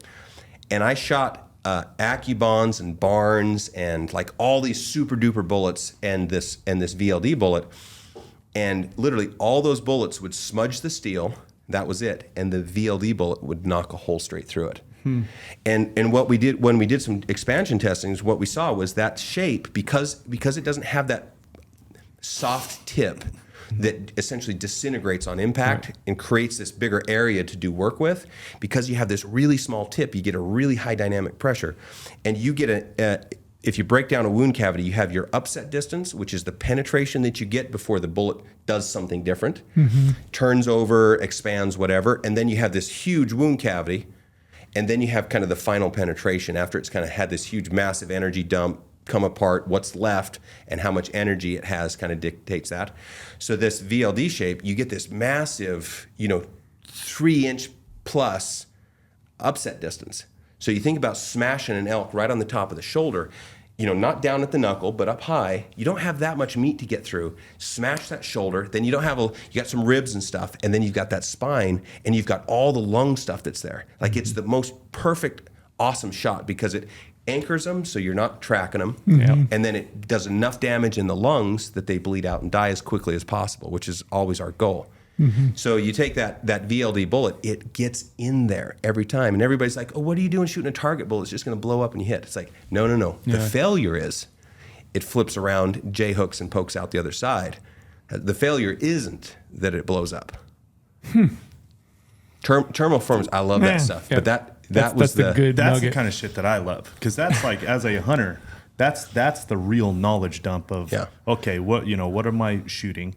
What's my purpose for it? What kind of animal? All this stuff. How is it going to behave so I can behave accordingly? Exactly. Right? I mean, that bullet that doesn't expand, like the burger pokes a hole in, does this huge energy dump, and maybe doesn't expand the other side, and you're in Texas, and you get a shot at a 195-inch whitetail on a Sendero at 575 yards, and it is thick. And you shoot that thing with the burger, and he's dead, but he doesn't know it. He runs 150 yards somewhere. Yeah. And you go try to find him, and you can't find him because he piled up like in a different spot than you're looking, and the coyotes get him. Yeah.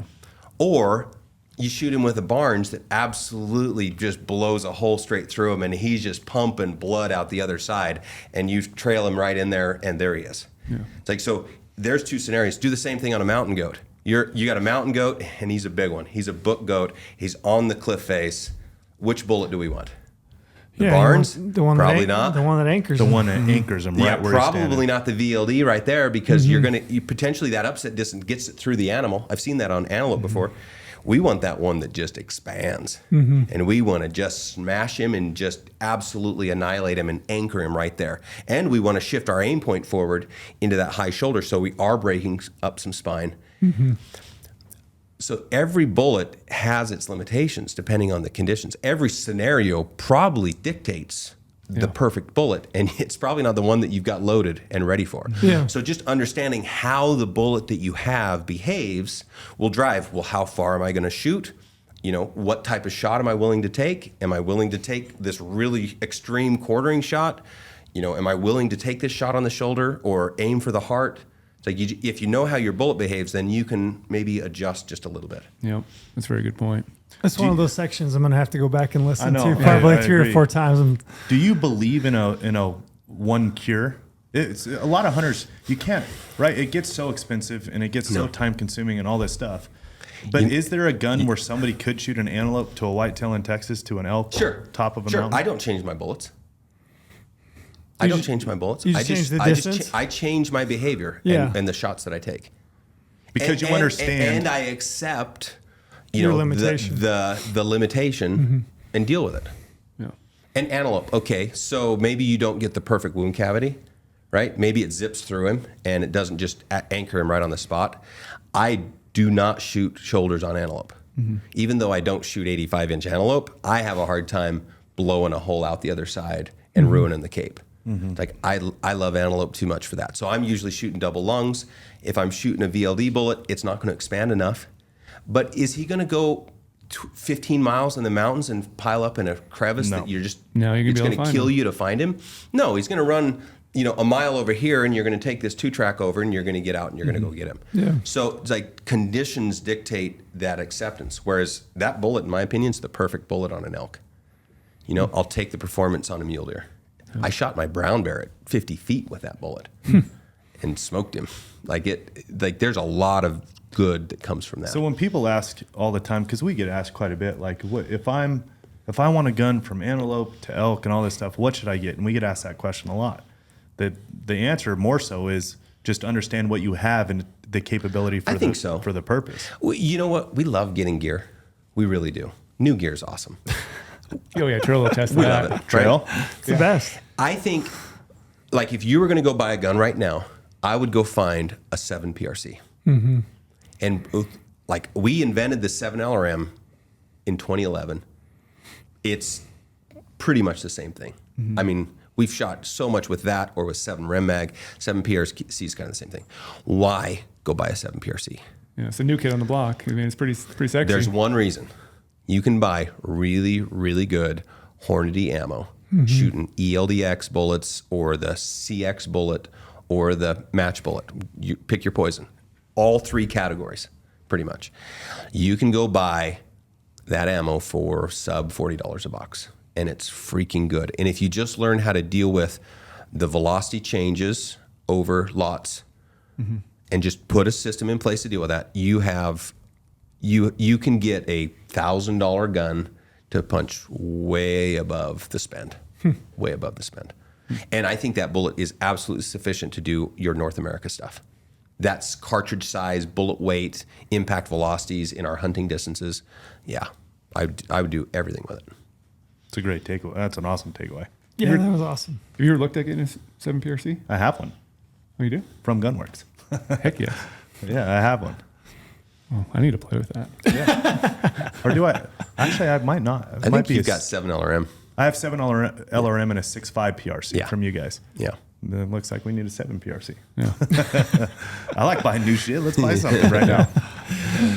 Where do you think like technology and all this is going? Like where is there room to expand in optics, rifle systems, ammo components, construction, or are we like getting tapped out eventually? I'm pretty sad about technology in our space because the knee-jerk reaction of a lot of the game agencies or the legislation makers are, this is cheating, so we need to ban it. And I really, really have a problem with this because the where this is going, like you take a turret on a scope, right? They can't outlaw that. They're not going to outlaw an exposed turret. Like they can't. You take a rangefinder with ballistics. I think they would like to outlaw some of that, but I don't think that they could do it. So you take a rangefinder with ballistics and a turret on a scope. That combination is as sophisticated as you need to shoot as far as you want. Yeah. So you go look at our smart scope where we put this micro display in it and it's measuring pressure and temperature and incline and compass and all that stuff. And when you turn the dial, it tells you the range you've corrected for. So you range the target, dial to the range, it's perfect ballistics, and you shoot. That is not any more advantage than having a rangefinder with ballistics and a turret on a scope. And just make it all in one. Yeah, and maybe there's a small amount of time factor. A lot of it's just like convenience. And some of it's like we just like doing new gadgets and stuff. I don't believe that it makes you any more deadly or encourages you to take shots that are any farther. But that scope has a few states where it's not legal to hunt with. And it's completely arbitrary. And this is why I have a problem with it is we take that scope, like so you get into the Gunwerks system and you start learning about what your effective range is, right? You're real smart about terminal performance of your cartridge. So say you've got your max effective system range, which is probably well over 1,000, right? And then you have your max effective range based on conditions. What your no wind max effective range might be 800-900 yards. Yeah. Wind is everything. Right? Like if you've got your elevation dialed, you could be almost 1,000 yards max effective range, no wind, as a fairly intermediate to novice shooter. You put wind on there and it's going to get shorter fast. Let's say you get into the 10-mile-an-hour wind range, that max effective range is, say, 600 yards. And a lot of this is what you set up personally as your minimums. So flying, mistakes in flying equal death rather than wounded animal. But still, it's a thing of gravity that you don't want to do either one. You don't want to die. You don't want to make a bad shot. In flying, the performance limitations of the aircraft are a thing. I've been training on a Cessna 172. That's a high wing aircraft, and its max demonstrated crosswind landing is 15 knots. That doesn't mean it can't land at a higher crosswind, but what the way all these ratings goes is if you land at a higher crosswind, you are now a test pilot, right? You're a little off the chart, right? But my personal rating is nowhere near 15 knots. We did a night flight, dual instructed, so CFI, we flew up to Billings and back, and I had to do some landings at night at a tower control airport, and then we came back. So we're in the air 2.5 hours. We get back to Cody, the freaking wind's big. And Cody's just got, the wind sucks. It really does. And we had a crosswind that was 19 knots, and we have to get on the ground. I didn't do it. I said, I nominate you to make this landing, right? And my CFI is a cute little 24-year-old blonde that just freaking flies like gangbusters. She's awesome, and she just put us down. But I could tell, like, you can sense the pressure, you can sense the concern. She was at max. like max focus, max intensity, max stress level. Like we were pushing it at night landing and all that stuff. My crosswind limit's probably about 6 knots. Like if I'm by myself, it's 6 knots. Okay, I'm probably not going to flip the plane over. Pretty sure I'm not gonna. But it's the same thing with these distances, right? You're gonna be able to set, especially if you put the time in and shoot. You're gonna be able to say, okay, I'm comfortable here. I can do this, right? If you take this technology product, this scope, right, and we're doing the app stuff, right? So we've got this app. You program your ballistics. It integrates with all the ecosystem of products. Why can't the scope be like, hey, buddy? Like you set this up, you say, I'm not going to shoot at an animal beyond this distance. And you basically say, like, this is the keys, right? And you tell the scope, do not work past this difference. Like taking technology away from us, essentially, I think limits our future ability to help us make better decisions when the heat's on, like when that big animal's in front of us, because that's where we might need just a nudge. Like we might need our hunting partner to stick up and say, hey, why don't we try to get a little closer? Why don't we come back tomorrow and try this again, right? Or maybe your technology is prompting you, hey, look, you've already said you're not going to do this shot. So blink, blink, blink. Yeah. Don't do it. It's an interesting perspective that I hadn't really thought about in regards to those types of tools and scopes. And they can't legislate away the ability to take these long shots. And when they take away these tools, these products, what they don't understand is this is like the fingerprints on the gun. Eventually, what this technology does is it helps us be better. Yeah. I want to talk about GOHUNT software, guys. I have to admit that I haven't been using your stuff, not for 3 years.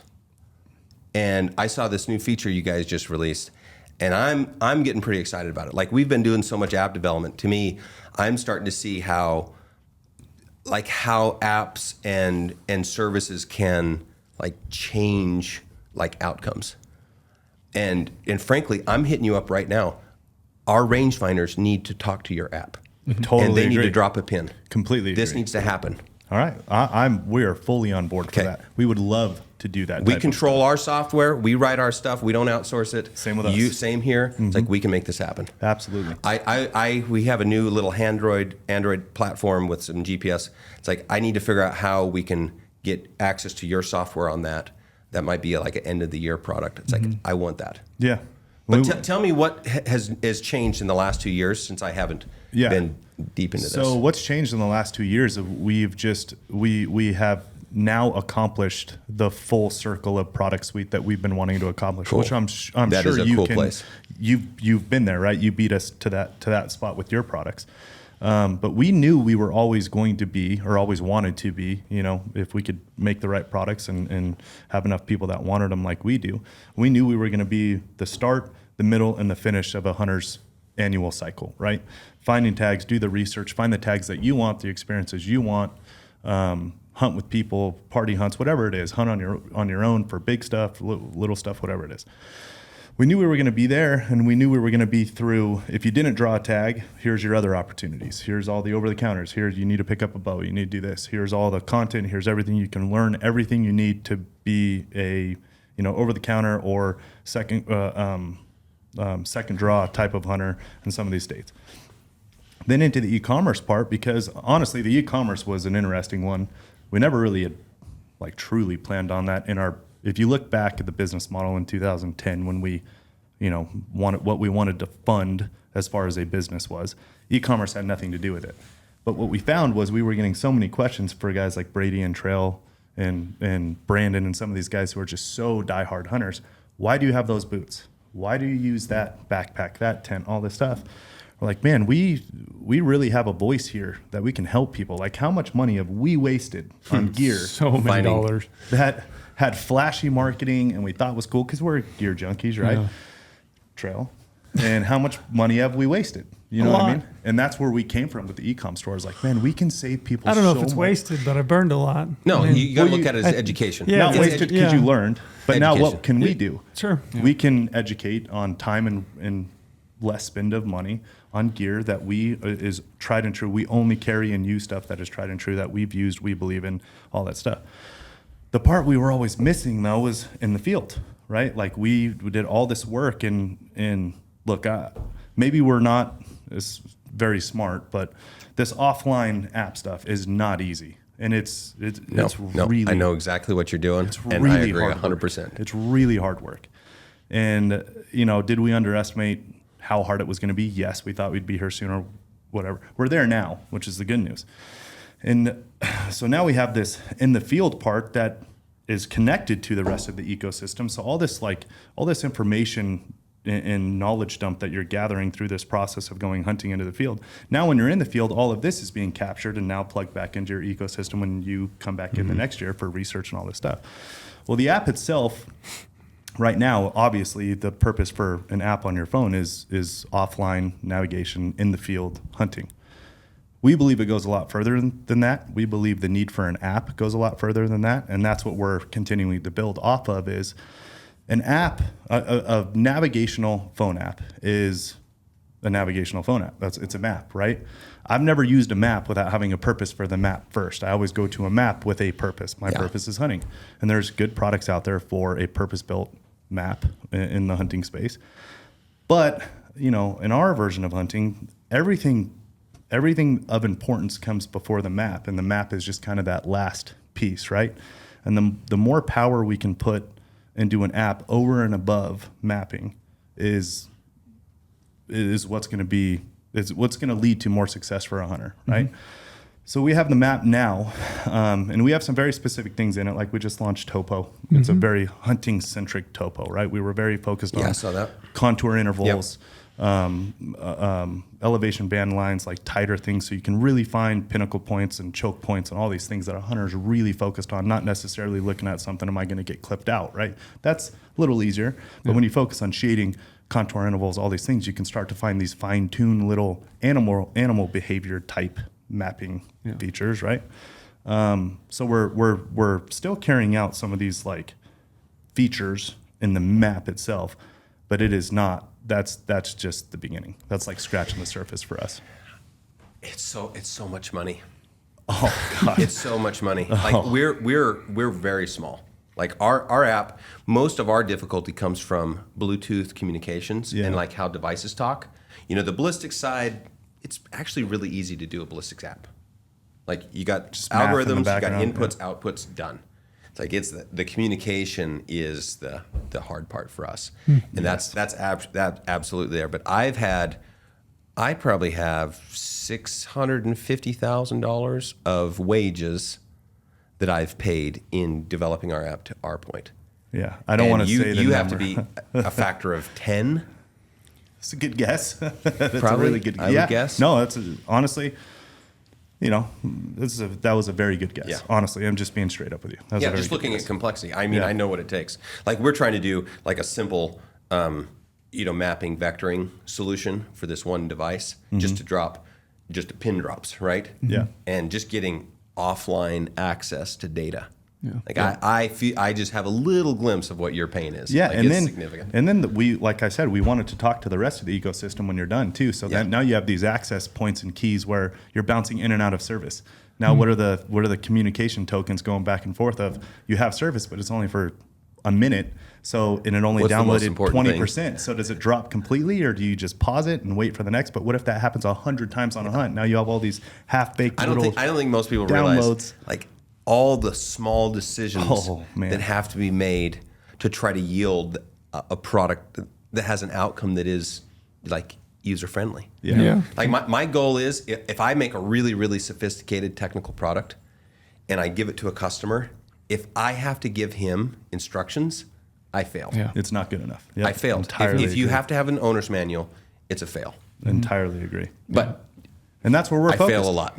We all do. But then you get user feedback. Yeah. And then you listen to your users. Like you said, you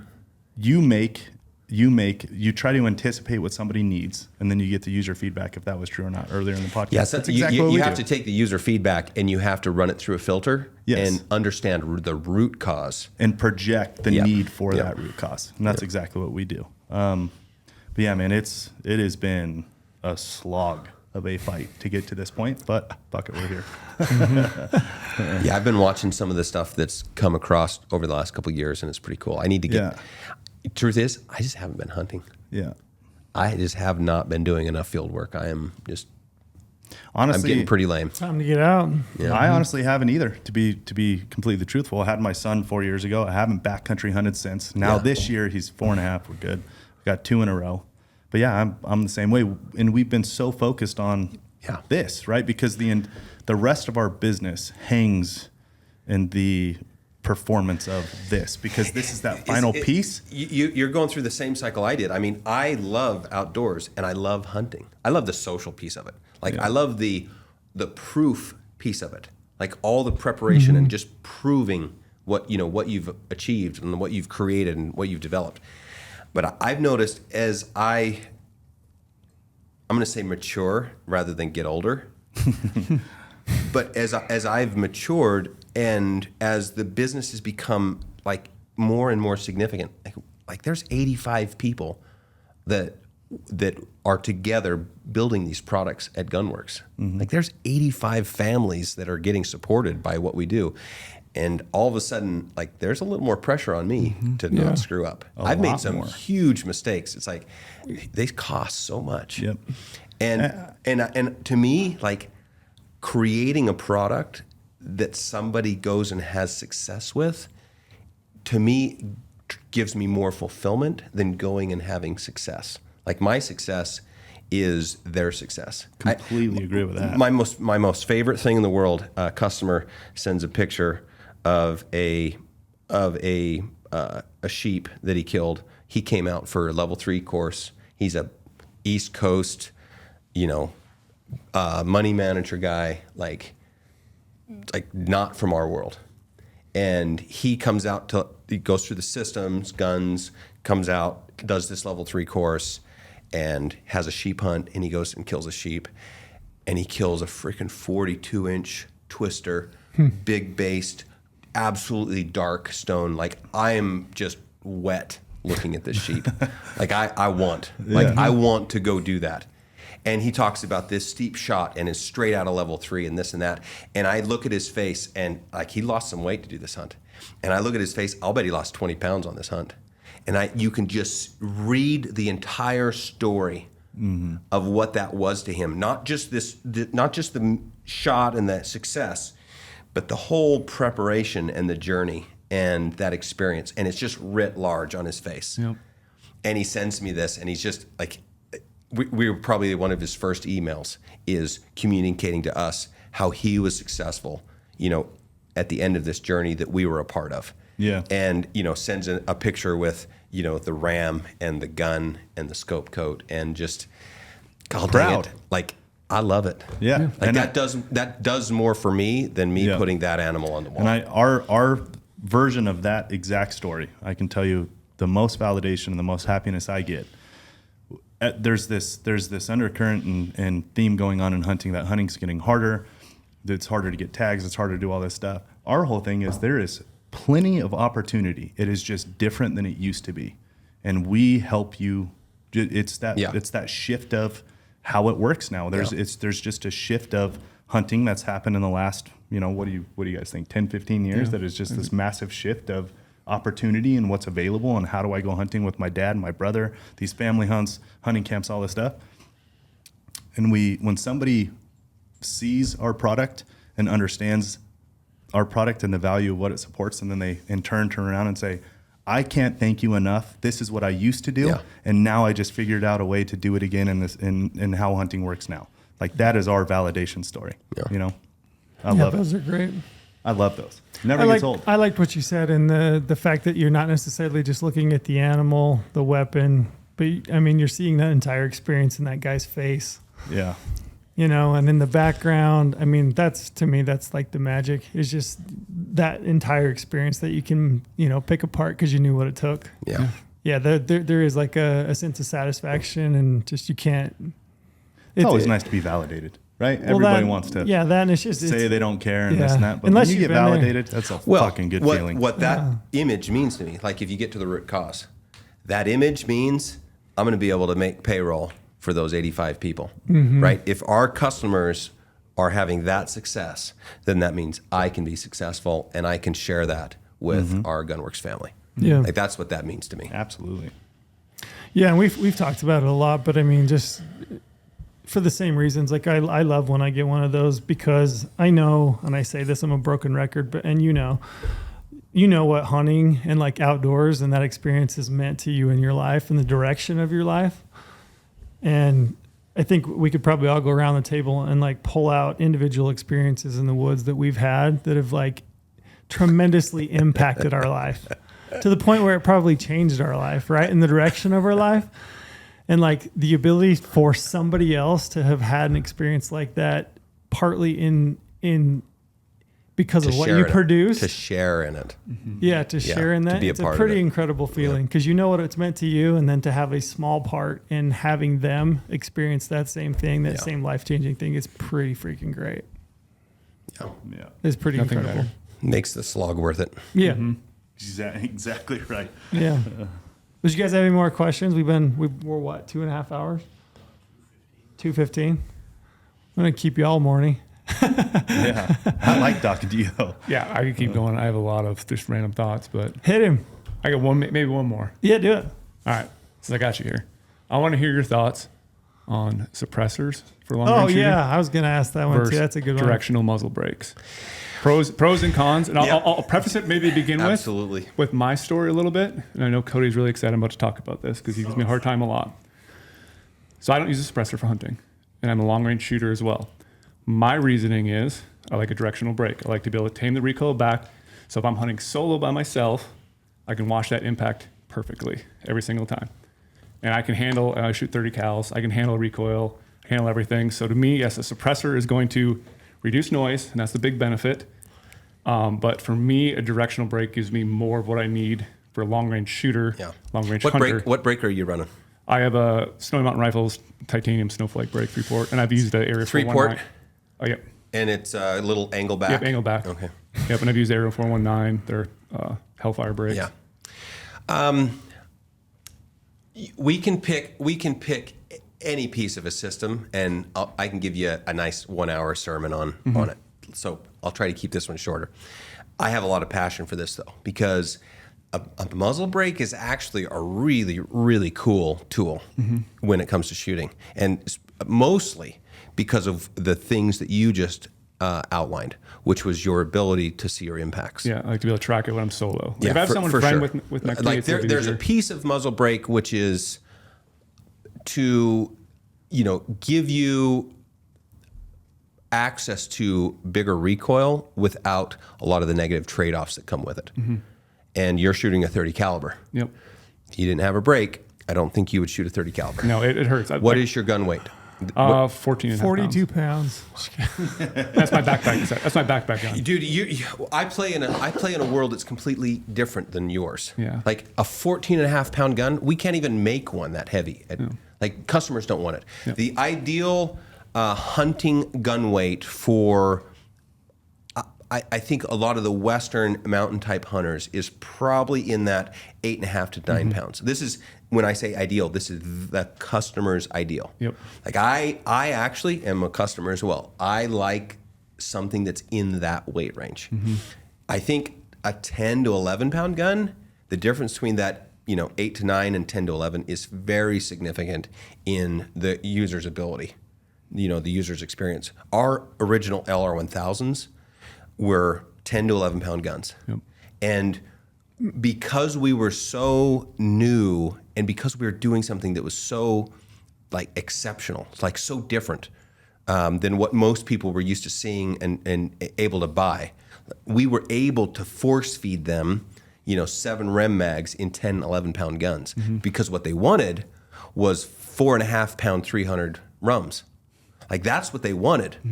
But because we had this little hook of being able to drop stuff at a half mile, they're like, fine, I'll take it. Yeah. Right? And those guys that got those guns, they don't turn loose of them. Those guns do not show up used very often. Not very often at all. And we have a list that's 100 deep of, if one comes available, please call me because I want one. So big part of that's weight.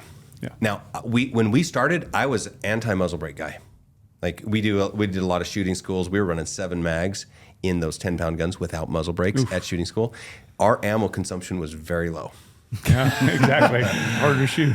People were done. Hurts every And time. as we matured, and I finally got over a little bit of a prejudice. I'm like, wait a minute. Why don't we, instead of just having this muzzle brake, why don't we say, what can I do with it? And you back up and define the problem. A lot of people in our space, they just copy what's out there. Like both of those muzzle brakes, those are just copies of a muzzle brake, Oh, yeah. copies They've of been a done muzzle brake, copies of a muzzle brake. And all they're saying is like, if this is sexy, people get excited about this feature, so let's build this feature and let's make our own. And it only costs $25 or $30 to make it, so why do I want to spend $180 buying somebody else's brake to put on my gun? So let's just make our own. It's where they all came from. You look at a muzzle brake, and it's we've talked about bullshit signals. Like here's a bullshit signal. If they have 4 ports, it's bullshit. Yeah, there's like a trend even for more now. I've seen some 5 ports out there. I know, and if you go look at a study, like and do the numbers, 80% or something like this, 60-80% is 1 port, 1 by the baffle. way, yeah. You get another 10-12% in the next one, and then by the time you get to the third one, you're only contributing about 6% more recoil reduction. You get to the 4th one, guess what? It's virtually 0. 5th, retarded. Yeah. So like that, the muzzle brakes are one of these sensational areas where these people they follow the customer and marketing hype, and they feed to it, or they copy without understanding why. So if you go to the brake and you say, well, wait a minute, here's the problem, is I want to have a hunting weight gun in a hunting sized cartridge that can kill at long range. And to do that, I need to be able to see where my bullet hits, because I'm not sure if I'm going to trust my guide that's with me to make the right call. Yeah. Because I've seen him make the exact wrong call a million times. I don't trust him. I need to see it. Yep. Even my super spotter buddies that hunt all the time, it's like having one more set of eyes is always handy. Plus, if you see it happen, you can be in motion and affecting your adjustments before the communication can even happen. So absolutely, you need to have it. There's 2 reactions that a gun makes There's 3 reactions a gun makes that we can affect that can help us to see that impact. First one is the easy one, which is the impact backwards. Yep. Because that movement has an effect. The second one is when you spin that bullet up 300,000 RPMs, the gun reacts in the exact opposite, right? So the bullet goes this way, gun's going this way. So the gun's twisting. And then the third one is you have an offset moment. You have line of action down your barrel, a line of reaction through the stock. That gives you a moment arm, and that causes muzzle rise. So, and we can go down a whole rabbit hole with stock design that can also shed some light on some of that. But let's focus strictly on the muzzle brake. So to stop the recoil, I need 2 ports. Like, I don't need 3 ports. Don't need them, yeah. It's not worth it. It's like we're going to add another half an inch for a few percentage points. I need 2 ports. So that's what you need. I need 2 ports. I need to do something that controls muzzle rise, that offsets this eccentric, line of force versus line of reaction. So I'm going to take one of those ports, and instead of being straight back, I'm going to tip it sideways, so when the gases hit the port, they're redirected up. So again, opposite reactions. That means the barrel stays down. All right? And then, so that addresses 2 of them. So now I've got recoil and muzzle rise. But I still have this twist. And so when you're sitting prone at 1,000, you shoot the targets, the sight picture just gets disrupted, and now you're looking, 20 yards to the left. Yeah. Right? So how do I address that? So you take this same muzzle brake, and now if you index it, it's just like lift on a wing. You're basically just, your lift changes, your force of reaction changes. So now you've got this force that's redirecting gas here and then up. And if you break that down into a left-right vector and an up-down vector, so components of that force vector, you actually have a force vector that is pushing the barrel to the right now.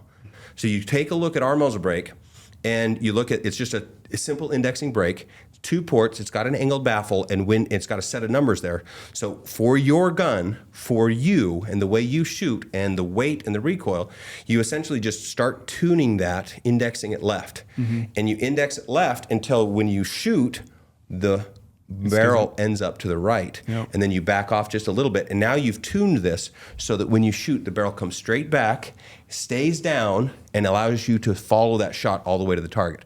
Which is this is very, very significant. Like very significant. Like I've made a lot of great long range shots. I've made even more second shots that were really great. A miss over the shoulder, it's like it's a clean miss. Follow up real quick and make a shot, right? When you buy a system from Gunwerks, is that done for you? Is it tuned? Yeah, everybody shoots differently. We'll send them out just a little bit off top dead center. Usually it's around 10 to 20 degrees. So somebody will have to go through. And you know what's crazy? It's like this is one of those really cool things we do that I don't even know if we've done a video on it. Sure. Yeah. It's just there's so many Easter eggs and there's not enough time to talk about all of it or to show all of it, but that's a pretty good one. And usually what happens as soon as we start talking about one of our really cool features, that's when everybody copies it. So we started showing a lot of stock design and how our stock design promotes same kind of thing, control of that recoil impulse. Like pretty quick, those features start showing up on everybody's stuff. I've seen some of them. And it's like that cat's out of the bag. But the muzzle brake one's there as well. Okay, so now we've got this gun that's tuned perfectly, and we're managing our recoil. Now we change that to a suppressor. What's the trade-off? You have none of that directional control. You do change the recoil impulse. So it's there. It's different. It's really different. And so you do give up that ability that it's actually almost striking the difference, that ability to see and control that shot. So what do you have to do as a trade-off to get that and to get the sound suppression? You have to go up a little bit in weight on gun, and you have to go down a little bit in cartridge size. So I shoot 7s. I don't shoot 300s. I don't shoot 28 nozzlers. I shoot like 7 PRC, 7 LRM, 7 Rem Mag. So I'm sized down a little bit, and then I end up with a 9-ish pound gun. And those are my trade-offs to get access to that suppressor.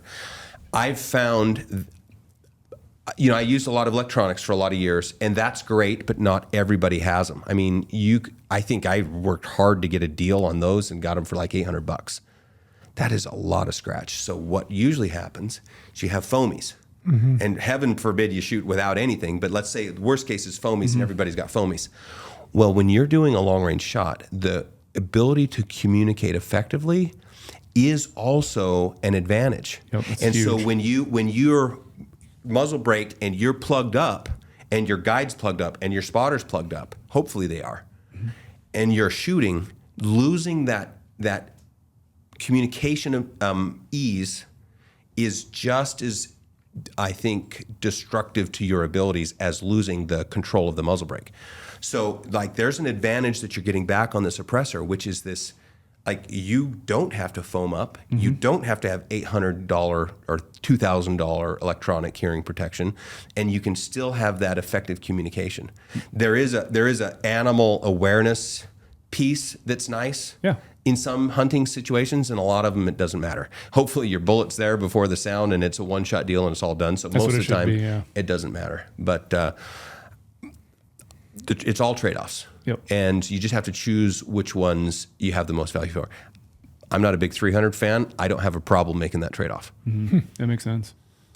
Yeah, that's why I wanted to. That was the one question I was like, I really want to dive into this subject because I get a lot of questions about why I don't use a suppressor. And I would obviously. I've got a huge list of here's things that you can shop for to find out if your gunsmith knows what he's doing or if he's just following market trends.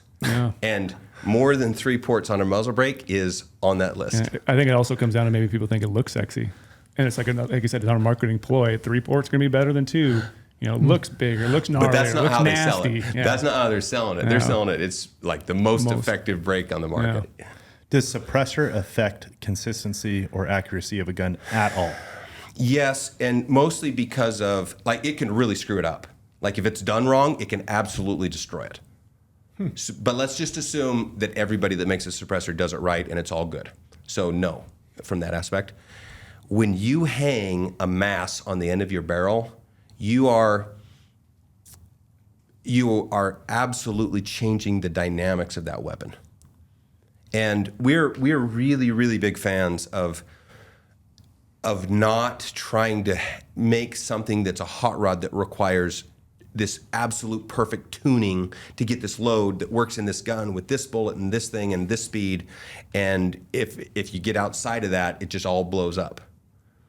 Our guns usually are very dead, let's say, harmonically, and so you can pretty much just about feed it anything, and it's gonna be fine. Mm-hmm.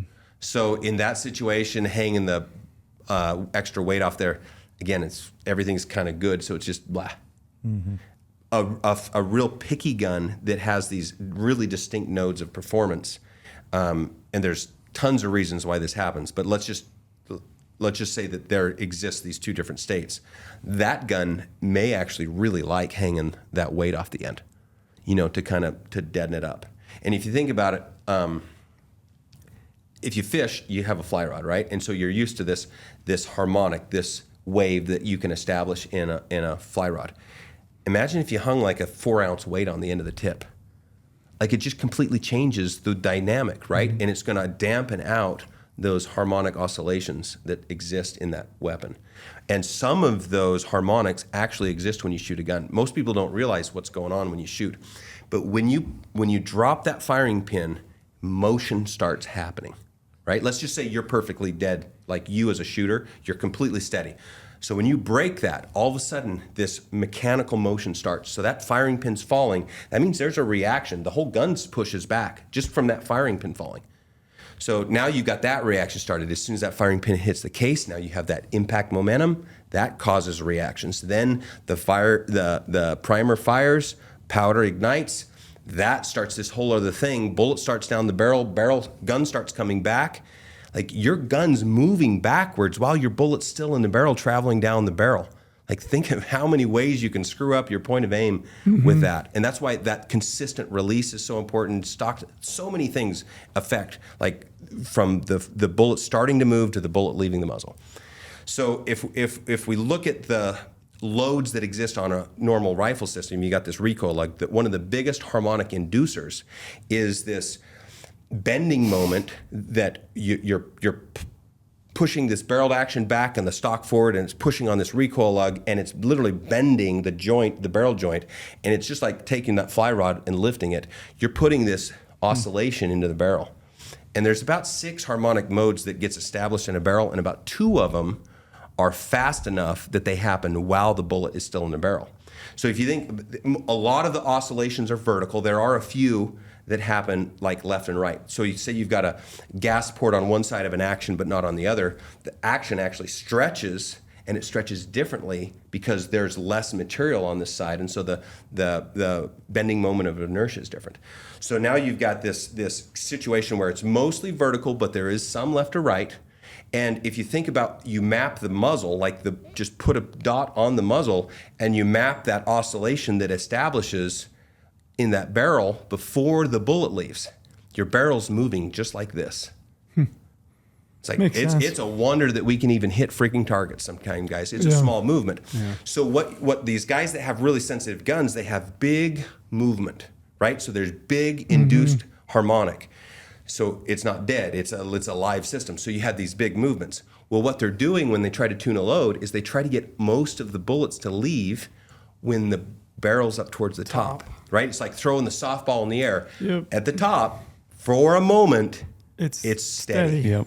So if you can get the consistent velocities, and you can get it tuned so the velocity is timed about right to where that bullet's leaving every shot at the top, you'll get these good groups.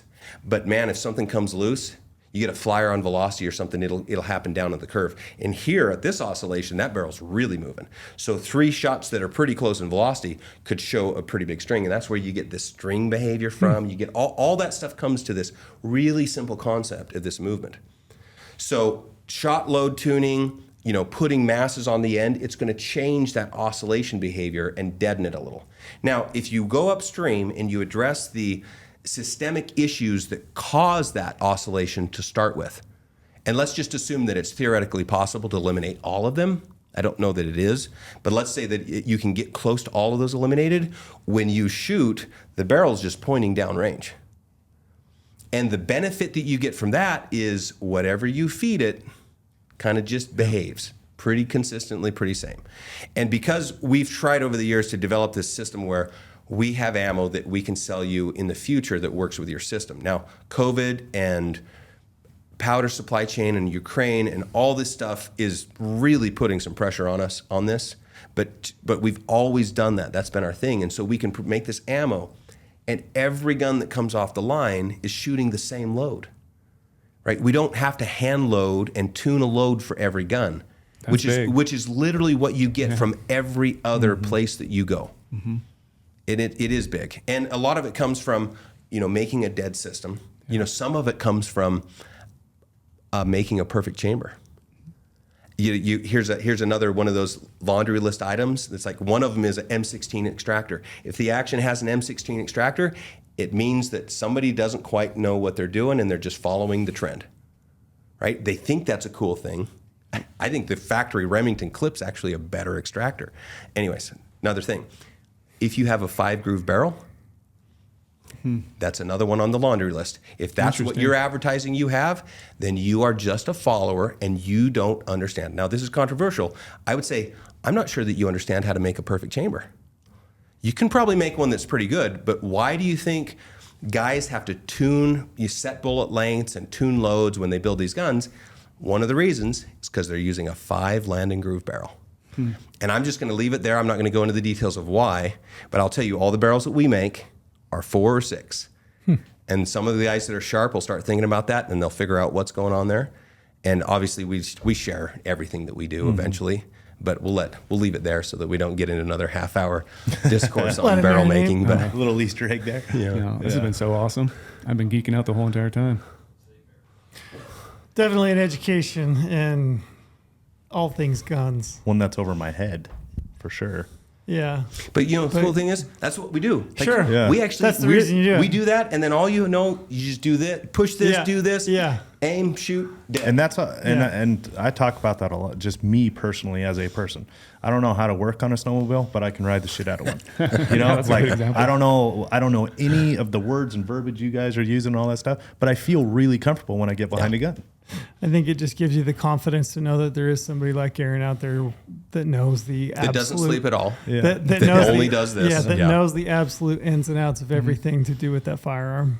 So that way, it just gives you the confidence. In regards to guns and building guns, and you don't have to buy a Gunwerks rifle to get the benefits of our company, because you look at all the cool shit that's happened in long range, and it's all come from us. Yeah. It gets in the forefront of it. Well, it certainly seems easier too if you do. You've got it figured out if you do buy from Gunwerks. No, there's so many cool gun builders and gun products. I love it. It's such a cool industry. We appreciate your time. Yeah, really appreciate it. Glad to be here. Thanks for the invite. Yeah. It's a knowledge drop. Yeah. Well, that's good. Promo? Do you want to hit a promo?